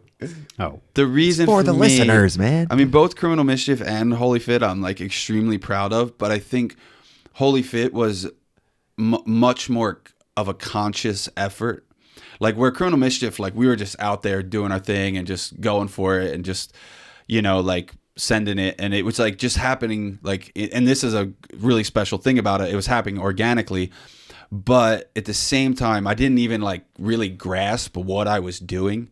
You know, like, so it didn't like there, you didn't necessarily appreciate it as much, where like, and then all the other projects throughout the years, there was always some type of sacrifice, like, oh, like I'm piecing all these filmers together, or I don't even know who's going to edit this, or, oh, we got to have approved music, so the song sucks. Like, you know, like whatever it was, it felt like there was always some kind of compromise. And then Holy Fit was like, me and Stu were working on this, and it's like, I kind of knew that was like, I wasn't done, but this is going to be my last part in this, like, to this capacity. Yeah. So I was like, I'm giving this 110%, and it's going to be like the best part I can create. And like Stu was just as committed to the project as I was. So it was like to have somebody that you're feeding off of throughout the whole process that's filming you, and like, you know, you trust filming you trust editing the video. Like that was special. So then to kind of do all that with someone that I was been friends with since I was 16, and, you know, create that video and create that part, and then to like win a Nora Cup from it, it was just like a really special moment, especially like, you know, to after like, you know, winning some Nora Cups in the early 2000s, and then, you know, like a 10-11 year gap where I never expected to be on that stage again, like the torch had been passed, you know, and then to be like back up there and like have that appreciation from my peers, and, you know, it was like, so I think like just everything involved. And I mean, even in the middle of that process, I compound fractured my leg, like that, you whip, know, was the whip, right? Just it was a whip down like a 5-stair. Oh, it was really? like, you've never seen the clip, I don't think. But yeah, I mean, so like, you know, we filmed for a year and a half or however long, and then I had almost a year before I could ride at full capacity again, and then filmed the second half of the part. So I mean, I don't know if it's 3 or 4 year process, something like that, but like, crazy. You know, it was, how old were you when you filmed that part, Holy Fit? In my 30s, because I guess I was 34 when the Nora Cup. So yeah, I guess I would have filmed it from like 31 to 34, 30. Yeah. And then was X Games Real BMX the only video part you filmed after that, full length? Yeah, I mean, that's the only, like, that was Real BMX. After that, I knew I was 100% done with that type of riding. Like, I mean, I've filmed stuff since then. Like, I loved the edit that I did with my boys Peggy and Dice K with Moto Bunka edit. But I mean, that's more about the spots. It's like chill riding. So I still want to do stuff. I still want to produce content. But yeah, the Real BMX part, I was like, I beat myself up filming that, and I was just like, never again. Like, this crazy send it shit is like I'm putting it behind me. Like, this is like, that was like very clear to me. Like, where when Holy Fit, it was like, that was my last part, like full part like that, but like I still got stuff in me. Like, you know, I still got some send it stuff. And after Real BMX, I was just like, that's a wrap. I'm gonna die if I keep doing this. Feel like done. It's over. It's over. The fun factor was done. Like, for sending it, you're like, not worth it. Because at a point, I think you've stated this to me before, but there's like a point where you have to accept that you're not like you're sending it, and your skills with riding aren't going upwards anymore, and you have to, like, you know, they're plateauing, or just be stoked on the tricks that you do because you don't have the time, and you're not putting that riding amount of time on the pedals in anymore. And for sure. No, and I think that's a really smart thing to consider too, is like, if you're gonna try to send it in that way, then you really need to take care of yourself. And I can't claim that I was taking care of myself in that way. Like, you know, like, you know, you need to eat healthy, you need to cross-train, exercise, stretch, you know, whatever you do, like, you need to do that kind of stuff if you're gonna safely maintain that level of riding. And I wasn't. I was just like, I can still do this, put me in, coach. You know, like for not doing any, like you didn't do any maintenance, and you were getting Nora Cups at 34. Like, that's badass. Yeah, that's, you know, amazing. I mean, that it is a Cinderella story in a sense. Like, even to the point where you know, when we talked to Garrett, gave you the award. Garrett Burns gave you the award. And when we talked to Garrett about doing it, got him the ticket, you ended up winning. And I was like, are they going to fucking, as soon as Garrett walks out on stage, like, because it wasn't planned. I was like, as soon as Garrett walks out on stage, they're going to be like, van won. You know, and I'm like, fuck, like in that sense, but it was like, it made the moment even better, you know, like it was like kind of full circle type thing. And it was cool. It was because, as you said, like, it's hard to win an Nora Cup, but you can win them a couple years in a row. But and then you step away for a year and then you win it again. Yeah, that doesn't happen very often. It does not happen very often. A couple times. It's a very, I think it makes it more special than like, you know, the first and that one would be the winner. You know, you probably have a bent one and stuff like that. But, you know, it was really cool. Thank you. To experience. Definitely a special moment for me. And like you said, getting it from Garrett Burns is like couldn't have been. That was a good day. It was a good day. What was the video part where you did the yellow tire ride to pull over pegs, like super high hop?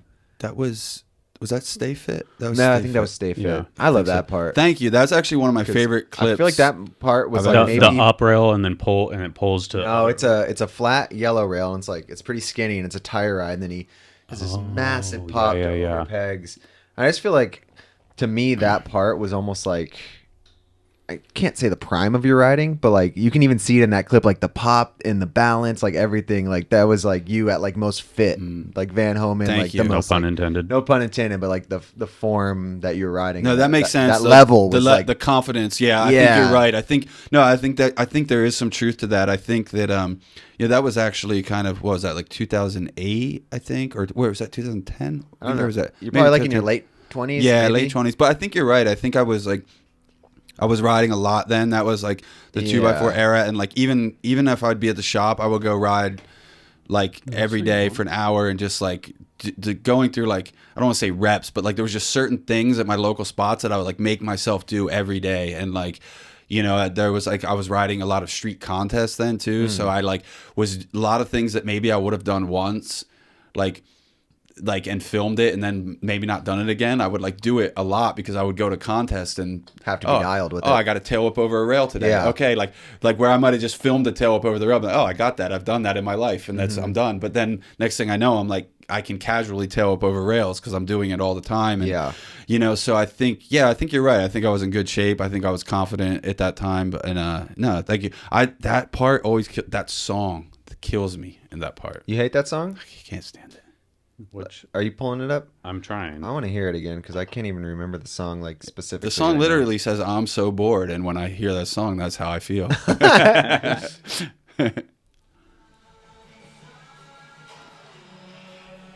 I'm so bored. And I never noticed the song. I just love your riding in it, and just like, thank you could tell it was all just like this kind of, it's just hard shit, but you're doing it. Everything looks easy. You just like, yeah. Who edited this? I think Rich Hirsch edited this. Yeah. This was one of those things where, I think Rich did a great job considering he was just throwing a bunch of footage and had to have approved music and everything. But this is one of the things where I said, like, I feel like there's compromises, you know, like if I'd have been working. I like this song. I never listened to the lyrics. It's cool. Yeah. Rich has such good style too, though. He's such a like an aesthetic person that you know, like locked in aesthetics, that he could be one of the few people that could pull that off. Here's your tail up like nothing, like you're saying, just. You got contest tricks that you just do unlock in the street. Look at that squad you had at that rail right there. Over Derek Duster. This I love that clip. This one. This is the one. This is maybe my favorite. That's the clip, part, right? Honestly. Yeah, that's a clip. Yeah. No one does bar over pegs. Yeah, I'm gonna say this is my favorite van part. Thank you. No, I always liked the footage in this, but I just never liked the song. I think that always killed it for me. But I guess that's all subjective, you know. Like you said, you liked it. I never listened to the lyrics. I just like the sound of it. Well, it's not just the lyrics. I'm the opposite of you. I don't like the sound of it. Not that I don't like the song, but I don't like the song. I don't feel like the song complements the writing. Okay. Like, you know.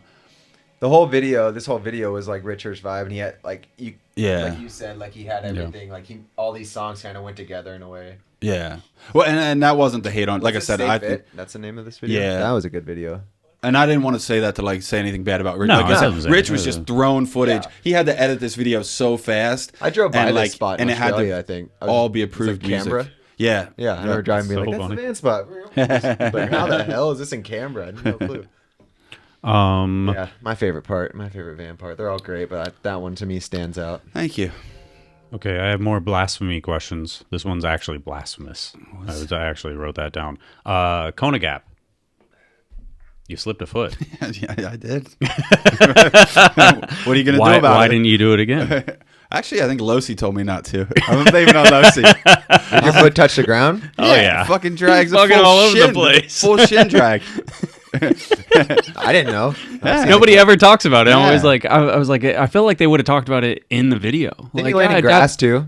Well, I mean, yeah. Didn't you land in grass? Yeah. So who the fuck cares? You can... It was before the grass rule, though. That was kind of Grass has before. always been a rule, Fucking though. grass rule. Yeah, it's a Everybody, if you gra- land I in mean, grass, hey, if you land in I'm- grass, it's like your feet can slip too. Who cares? There's no It rules. doesn't count I mean, anyways. why even fucking leave the house at that point? No, I don't know. I just I don't care what you do. Land in grass, blow the I feet. don't know. I lived. I guess I just took it. Like I remember doing it and like briefly like I think I think I do remember saying to Losi like, oh, man, should I do that again? Like he's like, no, it's good. Don't worry. Like that's like so yeah. Number 4. Number 4. All the road fools. Number 4. Slip foot slips. God, it is fucked. Amazing. Dude, I rewatched this entire section because I was like, I didn't want to take this video as like this was the entire segment. It's been years since I've seen this, and dude, the overall riding was incredible. In this video, It just in this session. oh yeah, alone, yeah, Wessel up on the roof. Yeah. And, yeah, just Dude. heavy. All this. dude. That's so. You didn't need to do it again. Yeah. Losi was right. Yeah, I'm good with It's it. a road fools. It's a session. Like yeah, dude, that was sick. No regrets for me. Has anybody And I've else seen has that, anybody else jumped it? Is Kona still like the same? I part? actually, I'm sure. I know, like a dude on a motorcycle recently jumped it. That's right. Fuck you. I think Trey posted that, and I was like ABD. But I know. I had this is I'm gonna like pump up my own ego here. Dude, do It's like it. You but fucking deserve I it. remember there was like a CFB like right after this, and I remember like Alistair Witten trying to do that gap Uh-huh. and like crashed on it like once or twice, and then like so I don't know if he like just got loose or underestimated or what, but like afterwards he's like came up to me and like gave me props because I like he basically bailed on it, like just trying to jump it. Oh, really? So like he was like gave me a shot. He like was like, dude, you're fucking crazy. So I was like, Hell yeah. so yeah, just pumping myself up here. No, that was sick. I fucking didn't Has it need no, Alistair to nobody say else? that. I Has got anybody smart else just done looking anything at- over it? Not that I know of. Yeah. But I mean, I wouldn't. Sometimes I don't know things. Is but- that park still there and that sick? Yeah. Like with all Yeah, this but wooden not stuff the and wood everything? stuff. I don't Oh, think the wood yeah. stuff. No is wood there. stuff? Yeah. That like that. No, the Trey's holding a jam there in like a week or two. Yeah. Dude, I've always wanted to go there. Yeah, Like, I've never been. Yeah, I either. wanted. Oh, when I It's saw alright. that, I wanted to go to that, but I'm Trey's having a jam at the gonna be Kona away. Park? Yeah. Sick. Like yeah, this is like Claremont. There's On like the a 10th. Claremont wood section, and then there's a whole snake run. Shout out to Joe Tizio. Rest in peace. Yeah, fucking two Winkleman two- in this two too, We lost. yeah. Yeah, two Yeah. guys we lost in this. It's a shame. Damn, and just in this session. Look at that spine meeting. I think it was like 7 feet tall. 7. That stuff's all still there, right? Yeah, Yeah. All the concrete stuff is still there. Dude. That one was perfect though. Is that so? You'll take? Can I take that one? You were on it. That, No feet came off. You're good. You're like, I landed right here. Doesn't matter that I cased it. That was it. You did it. Whoa. Feet and It didn't matter back then. no, yeah, it's fine. I just always thought it was funny. I was like, oh yeah, this is. I mean, Oh, dude. Yeah. watch Is that it's- shit still there? No, that building's not there. Look how fucking the wild that. Fuck. That's funny. Yeah. We just gotta like. I think we need to focus. We're just like watching road fools now. That Fuck happens it, well, dude. We don't. Now we We're do just what? watching Ropals We with don't Van. care. Live our lives. We're literally. This is my dream. Podcast. This podcast is going downhill. Yeah. Nah, we don't fucking care. He's just leading us up to this. The session. No, we already saw it. But what else I got on my list here? What other controversial questions? Let's talk about the Slim Jim commercial. What do you want to know about it? All right, Made a lot of so- money off that commercial. Yeah. Did you? Nice. How much money did you make? Hold on, let's get the story first. Is that the So one? you did this ice pick. I didn't get it from your props interview, so we could actually just pull that up. Props. You said props interview. Yeah, it was in my props It was interview. a fucking big ass ice pick Yeah. on a rail. Yeah. And it was so long that you're probably thinking like, oh my god, I'm gonna fucking loop out and just fucking sack the fuck out of this, aren't I? I was thinking that. Yeah, No, probably. I wasn't thinking that. That's what happened. That's not what I was Hey, thinking. dude, it was such a long ice pick. I feel like you're just like, no, please, like the entire time. Like it's one of those while he ones. was on it? Yeah, while he was Oh. on it. Yeah, not like Oh. not before you jumped on it. Yeah, I don't really remember, but I do remember that so I tried to ice pick the rail. I think me and Losi were shooting for a poster for a ride, and I tried to ice pick it. I loop out, just basically jump down like a 20 stair, hey, straight to like a kink like this, just like end up looping out and just full anal to the rail and to the kink, like, and I remember just laying in the field like in pain and thinking that I was gonna crap my pants, like, but I didn't care. It hurt that bad that I released all like inhibitions and was ready to just like crap my pants in the middle of this field, but it didn't happen. I guess it just felt like I had to do that. So then it's like Losi and Glenn Milligan like in this field, and I'm like panicking because like I can't feel anything, and it's like super painful. I don't know what's going on. You thought? I think there was blood too. Yeah, it was. I mean, it was just a painful, scary scene. So I like pull my pants down, and I'm just standing there, fully bent over in the middle of this like soccer field, at the bottom of this rail, and like Losi and Glenn are like 20 feet away, and I'm just like, "Yo, am I all right? Do I need to go to the hospital?" And they're just like, "I don't know, man. Yeah, let's just go to the hospital. Let's just go to the hospital." Thank you. I'm not gonna look at that. I've heard Glenn. I've heard go to the Glenn hospital? tell this Yeah. story, and he makes it sound like he's a lot closer. And He he's maybe. like, I don't- he's like, oh, you're fucked. Like, Yeah, I don't know. The details are fuzzy. So I mean, clearly I was worried about other things than so how you close- go to the hospital. Yeah, I go to the hospital. I mean, I had they checked me out with the rubber glove and all that fun stuff, and then yeah, I mean, I'd like torn. Luckily, I didn't actually end up needing any stitches, but I tore my asshole, and I was sitting on a donut for a couple weeks. Oh man, that makes my stomach hurt. So then so that happens, and then how many months later does the props interview come out? I have no Maybe idea. 6 months or I have something no like idea that, how probably long at the that props point. interviews came out, but they the props interview came out at some point, but then it was actually years later. It was like 2 or 3 years later that someone from Slim Jim somehow saw that clip in a props, and they like reached out to props to buy the clip for a Slim Jim commercial, and they like edited. So, This- but didn't they pass it? They didn't take the money. I think they put it to Glenn, right? They passed them on to Glenn because it was Glenn's footage. No, it was actually really cool what Marco did. So but basically they reached out to props because it was props footage, and then Marco basically shared the wealth. He's like, well, Van took it to the butt. Yeah. Glenn filmed the clip, so we all got a piece of it. Okay. Like, so I don't know how it was exactly distributed, but I ended up making like, I think it was close to 20 grand off that commercial. Like, I got like kind of like residuals from it.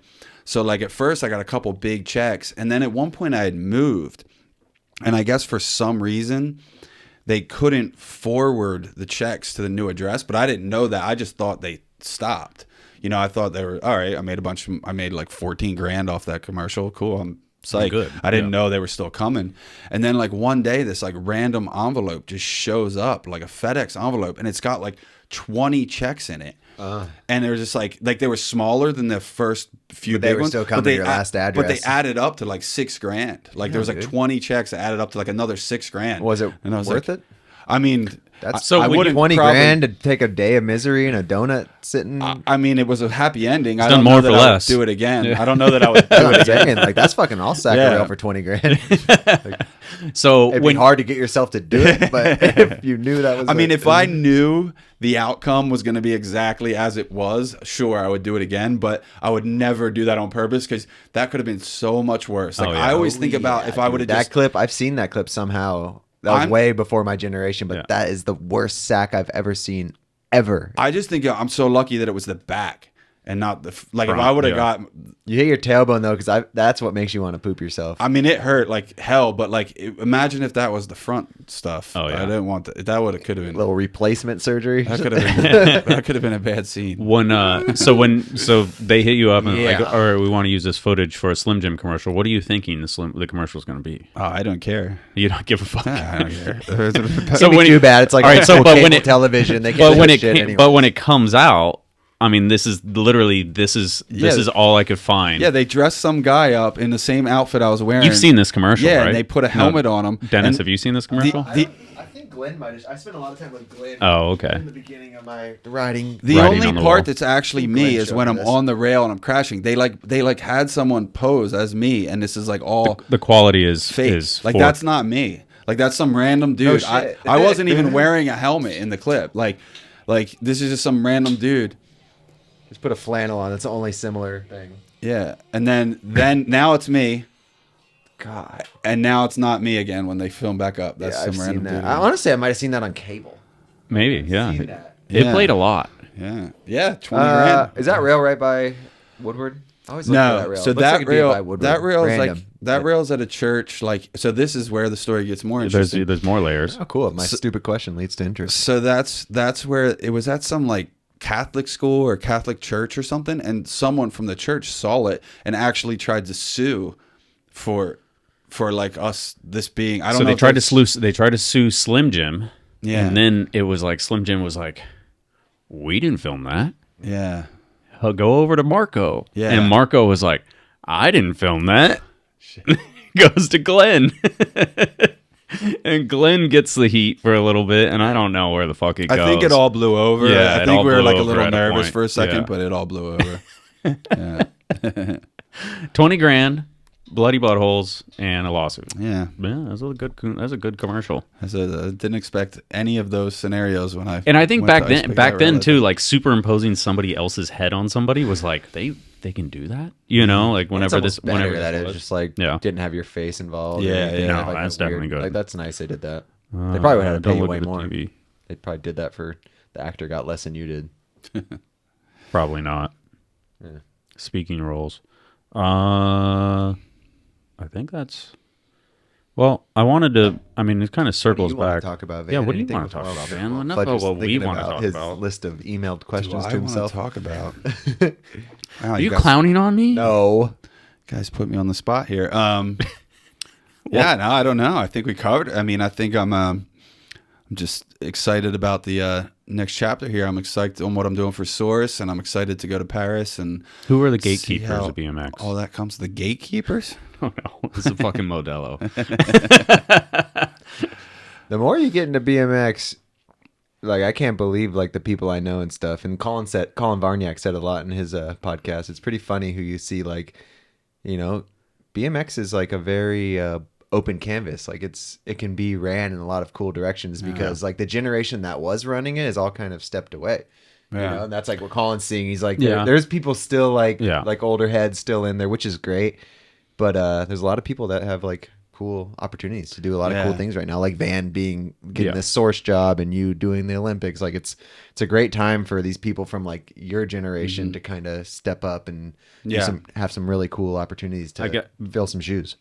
that I have a question based off Yeah. of that. What is your advice for people that love BMX, that not necessarily pro riders, but you know, included obviously, that want to have a career in it, and what can they do to work towards doing something, anything within BMX? Yeah, I think it's just passion, really, truly. I mean, I don't think like honestly, if you don't love BMX, there's easier ways to make a living. So I think people are gonna find their niche if BMX is what they love to do. Like I feel like I was lucky enough to have the talent to ride professionally, but I really think if I hadn't been, I was so passionate about BMX that I would have been a photographer or a product designer or something. I don't know what direction I would have went in, but I knew I wanted to be part of that like lifestyle and that culture. So I think if that's the direction you want to go, then just be involved. And Pretty much what Moeller said. Like if you love your industry, it's easy. because you Yeah. love it. So you're going to find something to do with it or be successful in something in your industry if you just really, truly love it. Yeah, I think just be involved. I mean, I think even opportunities in the latter part of my career are by being involved. Like, just go be active in your industry, in your sport, whatever it is. Just go to events, hang out with people, ride your bike, and maybe that grows. I think like, getting some of those opportunities that I had, but like never saying no, or just putting on your own events or your own jams or whatever it is. Like, just be active, Be present. do something. Yeah, just show up. I mean, you said earlier, it's like you have an opportunity to say yes, and that is something that I've always subscribed to. Is like, don't. Good opportunity. Well, I mean, you have no fucking idea until you're through it. Like sometimes I'm like, yeah, Sometimes I'd you never can, do you that can make again. a common sense choice and be like, this isn't really. I will say what that. I should be doing. Here, so I'll use an example just before you. So even if you're in a shitty opportunity, there could be someone around you that is like, yeah, this fucking sucks right now. But if you put your best foot forward and you do your best and you keep a good attitude during that shitty opportunity, somebody's over there going like, damn, he's fucking not being an asshole when he should be right now.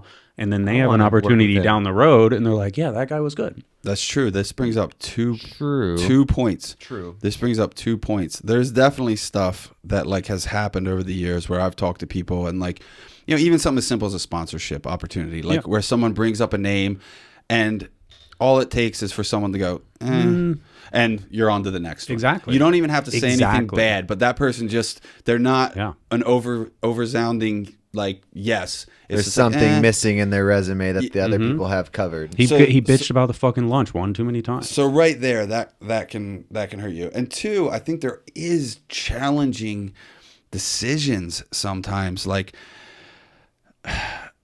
that I still don't know, like what, like, so some of the stuff that I did for the UCI, like in the beginning, like some of the consulting things, like I was debating, like if I wanted to do those opportunities, because it was kind of like, I felt like we were kind of giving away our years of knowledge and experience in a sense for like, and we weren't really getting much in return for it, and it was like, am I okay with this? But then I think we made the events better. And then I ended up in Tokyo for 3 years because of that. Like I would have never, like there was one critical meeting that I was like debating. Like I was at a really pivotal, I was like struggling financially. I made a conscious decision where like, I'm not doing events or like doing stuff if I'm not getting paid anymore. I can't, I have to value myself and have like a rate, and like I can't just do this stuff, and I really made a conscious decision to do that. And then this one opportunity came to go there and kind of consult over some stuff, but we weren't getting paid. We were just getting sent there. And then, that meant we could do the judging gigs, which we did get paid for and things like that. So it was like, but I was like, man, I don't know. Yeah. But and then kind of like breaking even by the end, or it's like, you break down the money you're getting paid for a week of your life. It's not really. But long story short, I debated that. I wasn't sure. I had like an internal conflict if I wanted to like offer my services for what the little I was getting in return. But ultimately, I got a lot in return.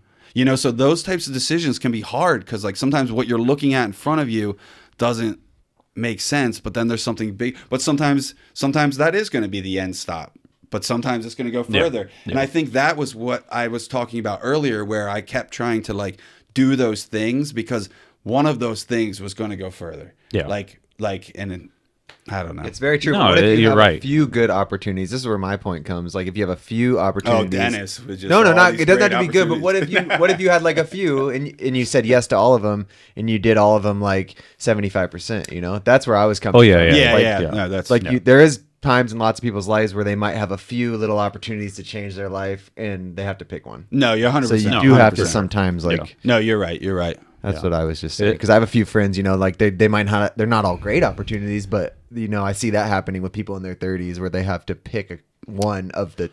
Yeah, anybody that's going, fair. Anybody You can't say yes to well, everything. I guess it's what junction you're at in your life too. Like when I was at a junction where I was trying to create something, then I guess I was trying to say more yes to more things because I was hoping that one of those things led to something bigger. Yeah. But I guess once you have like now I have some good opportunities with Source and with the Olympics and things. can be a little more so it's choosy easier now. to Yeah. say no to something so you can focus on the other. Yeah, there's that aspect when you start to, you're going to have a few good opportunities, or like when you're at a crossroads in your life, and you know. Yeah, you can't I say my yes to my everything. my, Right, advi- right. my advice and my advice But do some shit out of your comfort zone. I like that. It's Yeah. like I think kind of the. my advice in moral that to the situation story. is that if you realize you can't put all your effort into it, then don't bother. You know, that's like where I was if trying you to can say. put it, if you can only put it in a couple of areas, focus on those areas.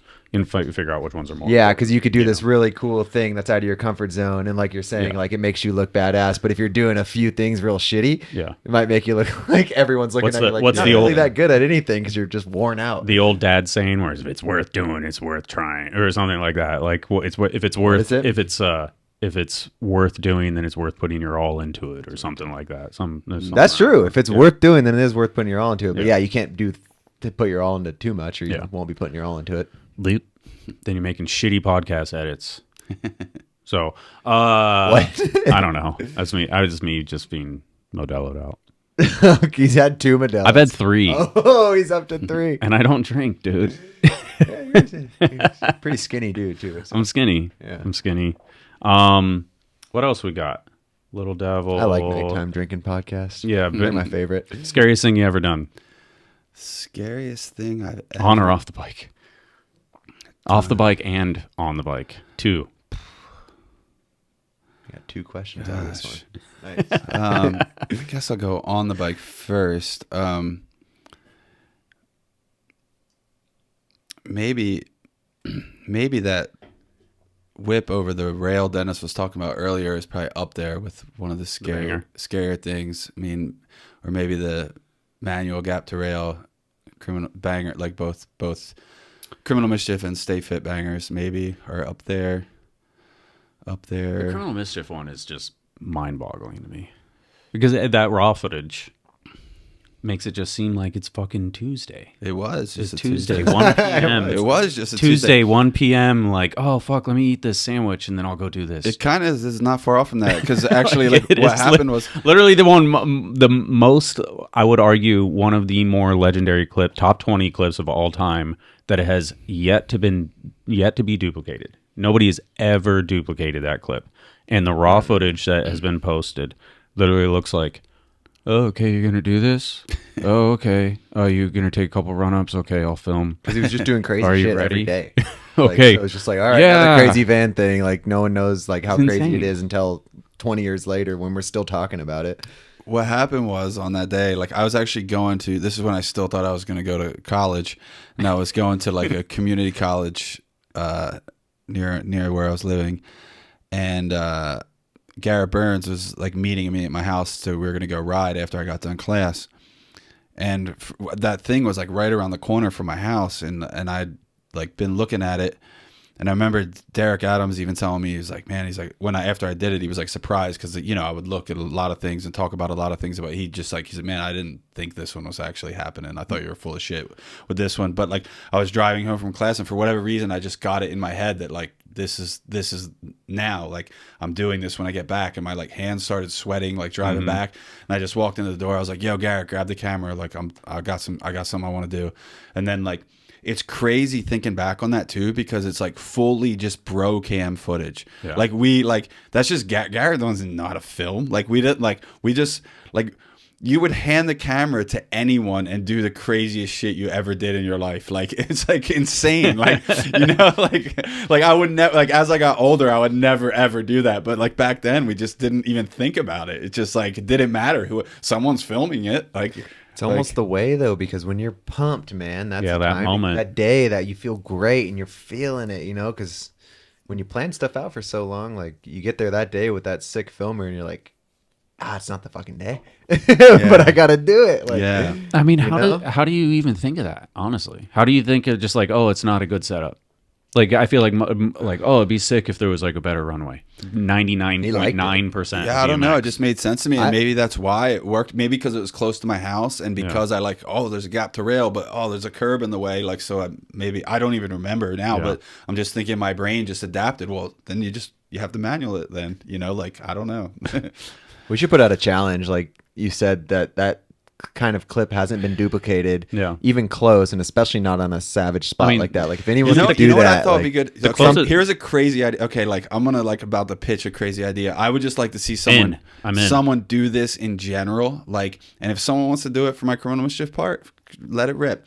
But I would love to see a tribute parts. I've thought about this. So you have riders, they can either go to the and like this is where you're like encouraging a one up. Yeah. So you can like either go to the same spot and like one up it, or you can like just find a similar spot and do a similar trick. Like it doesn't have to be the same spot. Try and make a same part, but not the same rider. Have it be like every clip is a different rider. Oh, so it's like you would. This gets in. So like that's a too much. Or maybe not. How many riders we got? Maybe not every clip. like a crew, like that could. But think be about that skilled. if you pick just any video part that's iconic, and you just like get a crew of guys, however many guys. I mean, what you could pick 30 guys. I mean, how many clips does a video part have? 40, 50 clips 30 to 40, for a long 40, one? 50 different talented riders all trying. That's a lot of. Yeah, but everybody's got their own specialties. I mean, you organize the whole Olympics, so but everybody's you're looking got at their this stuff like this is specialties. easy. I'm not saying to me, I'm like this. All right, where do we put the judging tower? I've just thought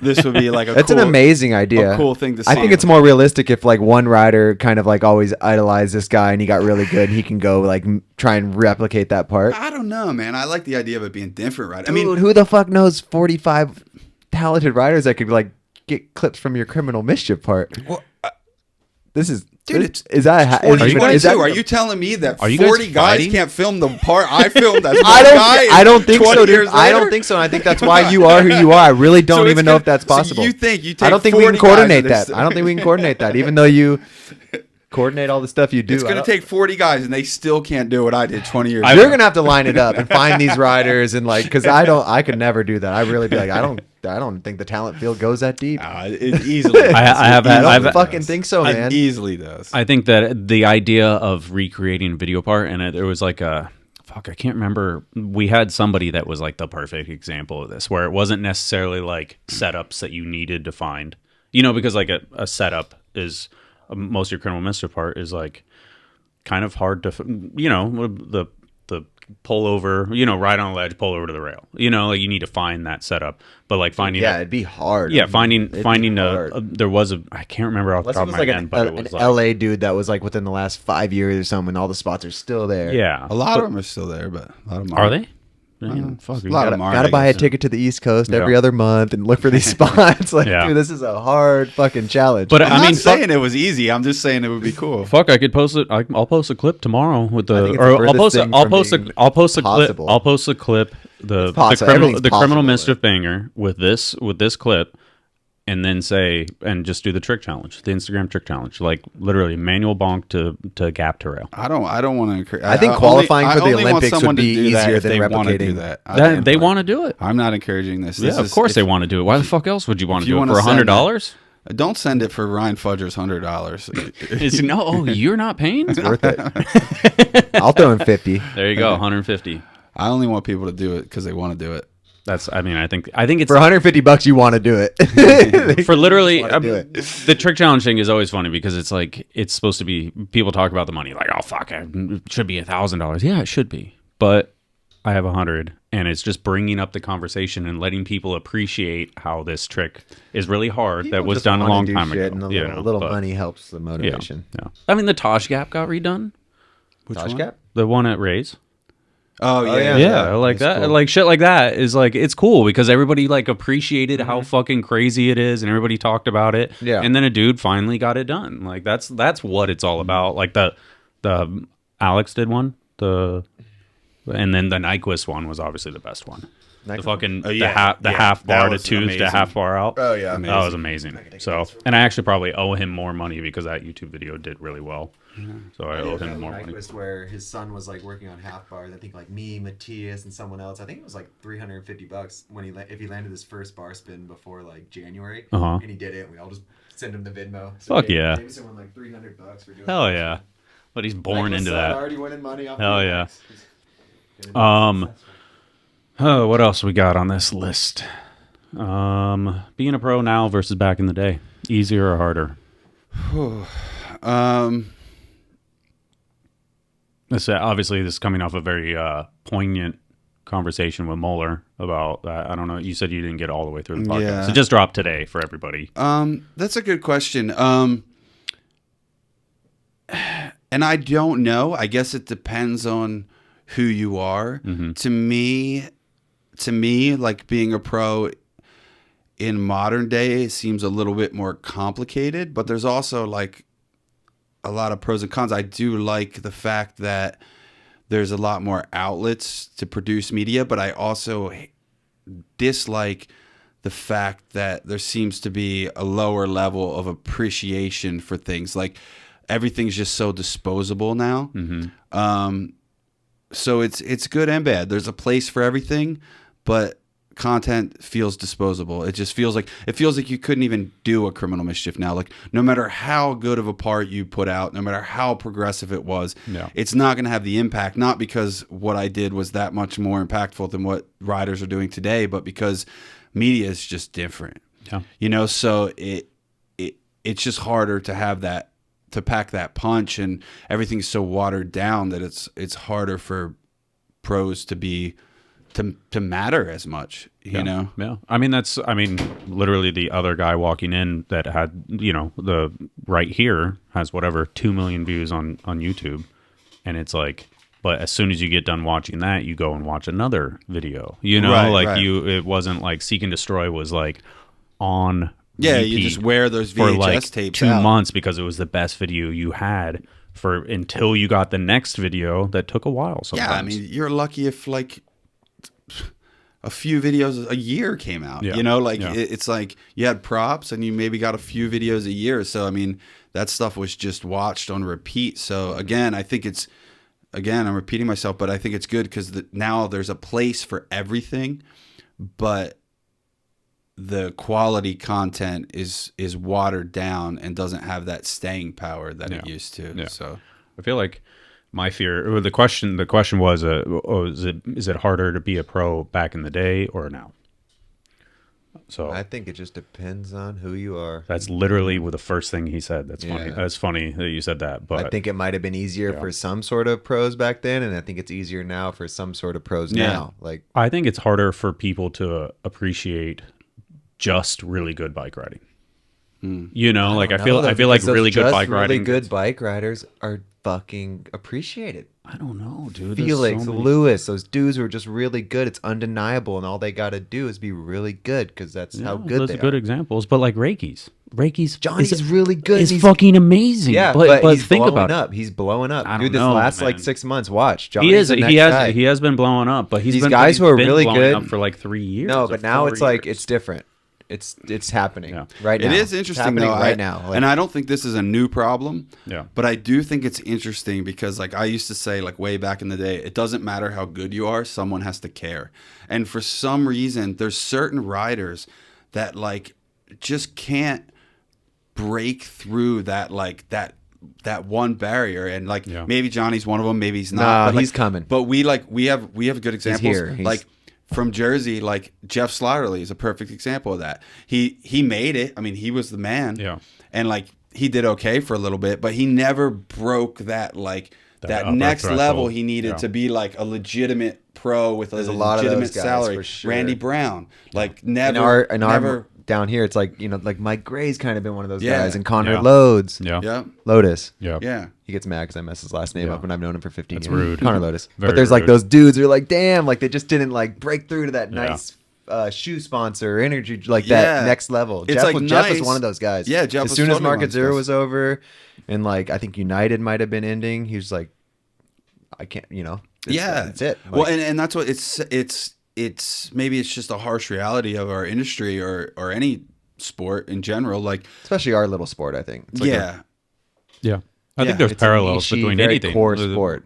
But With like football and all that stuff. There's all these people that made a shitload of, they made money or they just barely graced it and touched it, and then that was it. But it's Yeah. obviously on a bigger level. I was gonna say football. But you do one but year, and you're like, there's stories save of your those money. dudes being homeless on the street too. Like Yeah. it's all the same. There's yeah, but just I don't know. how Can't- fast you spend that money. Yeah. So, okay, hard question. What else? That's a good question. I think football's way different though. It is. Yeah, that may have been wrong. That may have been rock and wrong. roll Hold on, where's my lifestyle, beer? I need man. to take another drink for saying something dumb. Go Wasn't Birds. dumb. It's just that's like that. Oh yeah, industry. Eagles. Yeah, right. Did Eagles? Wait, what the hell was just going on in normal people sports? Oh, Soccer. Philadelphia and St. Padres. You guys beat us right after Yeah, I left yeah. Philadelphia. Yeah, the guy hit the ball. Padres got the Yeah, and Roosters. my friends were like, The "They're guy- gonna win." I was like, "Dude, I was just in Philadelphia. I'm like, I'm at the spot. It's getting dark, and like the chorus street riders are there. Like chocolate truck dudes are like, first pitch is at 7:30, and that's why I was like, hey, that team's gonna beat us because like they fuck with their like no core BMX riders are saying like Padres first pitch at 7:30. I'm like, they are I'm out. behind that team. Like Philly's a passionate sports that's why I town. said I was like, "There's no way we're beating that team." Like everyone in that city is like at that game, getting down, like Yeah. rooting for him. Anyways, that topic. What's like the heyday for you? Is it the criminal mischief days? Is it the fit days? Is it like the like everybody has their salad days where it was like even just like going out with the boys and you guys felt like every session was just like fucking awesome. Like Yeah, it's right now. yeah, It's right now. No, I think I wish that'd be sick. no, I don't know about. I really did enjoy like the Holy Fit era, and I enjoyed even after that. Like I think my early to mid 30s in general, I really enjoyed because I was really comfortable with myself, both as a person and a rider. But I was still kind of living that pro life and that pro freedom, and so I think it was just a really good era for me because I just had a lot of fun because I was comfortable with myself as a human. I was comfortable with myself as a rider, and yeah, I was just really enjoying it. I was just really enjoying it. So I think my early and mid 30s were a really good time. That's cool. That's cool because you'd expect it to be those criminal mischief days, you know. So No, I think there was more pressure then. You know, like as much as you might not think so, I think I like, you know, I felt like I had something to prove, and I felt like I was like hard on myself, like, you know, to ride at a certain level or to produce certain clips or content. And, you know, it was like even like we were just watching that Kona Gap. I remember I almost didn't go on that Road Full 7 because I was so burnt out. I just got back from a trip to Australia when we were filming for Criminal Mischief, and then I like had a really bad hipper and my body was just destroyed. And like, you know, I remember calling Marco and telling him I wasn't going on that trip, and he like talked me into going on Road Full 7. And you were the star. I mean, you were effectively the star of those. You know, because there was the joke like, "Oh, Van Homan, my 26 Road Fulls." Like, it's really funny to think too, because I remember one of the reasons too that I didn't, considering how media is nowadays, one of the reasons I didn't want to go on the trip, aside from the fact that I was burnt out and my body was beat up, was that like I was just on the last 3 Road Fulls. People are sick of seeing me. Like I'm like, I need to take a break. Someone else should go on this trip because, like, you know, I felt like I was on like 4, 5, and 6. So I was like, oh, it's time to give someone else a turn, you know, like, and I felt like people were going to get annoyed with seeing me. Yeah. And that's like hilarious to think now, because you have this video that like, those videos came out over the course of probably at least 2 years, if not 3. Yeah. Like, and I'm like, now it's like literally like post something every day. Yeah. You know, and I was like, oh, they just saw me 6 months ago. Like, yeah, there's literally people seeing what other people had for breakfast every single day, like stuff like that now. Yeah. You know, your kit is out of control right now. It's like members only, the glasses. Kit? You're really throwing me. What's members only? I mean, it just kind of looks like it's a Vans jacket, I know. It's but a fucking windbreaker. And I can finally see clear. I'm loving it. I'm like, damn, dude. I've really never seen any of these pictures like clear. This is so nice. Swear to God, I'm like, this is amazing. you ever seen the Vic table? No, I've looked at it like 10 times. I'm like, dude, that is so clear looking now. I feel like All people these definitely aren't Polaroids listening are to us so anymore. sick. No, yeah, who cares? I feel like people definitely. There's gonna be aren't there's listening gonna be to comments. Of like, please, no more there'll be a Modelo. couple. No more make it. Modelo. No more Have you Modelo made it? wants Have you made it this far? Yeah. What is members only? Like a members only jacket. Yeah, don't he even know what knows. that is. Kind of like a smoker's jacket, like a stylish like. It's stylish. It is Yeah, stylish. it's all It is right. just. Yeah. I'm just saying, it's your kit. It's like It's a a. windbreaker, but Yeah. members only. Yeah. Members only. Is there anything else? I feel like if we're having Van on the podcast, I feel like we're I've done my done, research. and then like something Yeah. else like sparks, Well, that's what- and then it leads to a story. Yeah. Tell us a story, Van. That's not how this works. I do have to pee. There's that honey jack out there. I have more beer. So. All right, shall we wrap this up? What are we doing? All right, We're put still it in. going. I mean, unless you Do you ever do intermissions? Yeah. Can we do an intermission? Yeah. Let's pause. Okay, we went outside, Took a little pause. took a little pause. I turned off the light on accident, which is connected to the sound recorder, and I hit the microphone, and then we went outside, and now the podcast is over. We're done. I think so. All Dennis? right. I loved Dennis? it. That was great. Yeah. Great Monday night or whatever it is. Yeah. Tuesday night. Yeah, I don't know about Modelo's and me. Yeah. You did great. You did great. All right, I'll bring tequila next time. Yeah, right. Oh my God, I'd die. If there is time before the end of your trip, I would love to just sit down and we could watch a video of my choice and a video of your choice. We could watch like Trailblazing. We would watch something else. Okay. Something random. If you're free, Like cool. another unclicked kind of. Yeah, just like a video vault thing, like the thing we were gonna do Yeah. with Mike, but it didn't work out. Like it'd be cool to do something like that. Keep it under an hour. Sounds great. Something cool. I'll come just back like over for that. Yeah. So something mellow. Cool. But if there is time, Yeah, So, let me know. but, I'm into it. Yeah, thanks for having me. I appreciate it. Hopefully, everyone out there in listening land, hopefully I had something interesting to say to you, and hopefully you enjoyed our podcast here on ourbmx.com. You're supposed to do the like and subscribe thing. Oh, like and subscribe. Yeah, no, better. All right, I'd like to thank everyone out there in listening land for being here at ourbmx.com. Make sure to hit that like and subscribe button, and we'll see you next time here with Ryan Fudger and Dennis Anderson. Yeah. Until next time. I'm dying. Thank you, Van. You're the man. There you go. That was the enthusiasm. Literally the man, the myth, the legend right here. No better.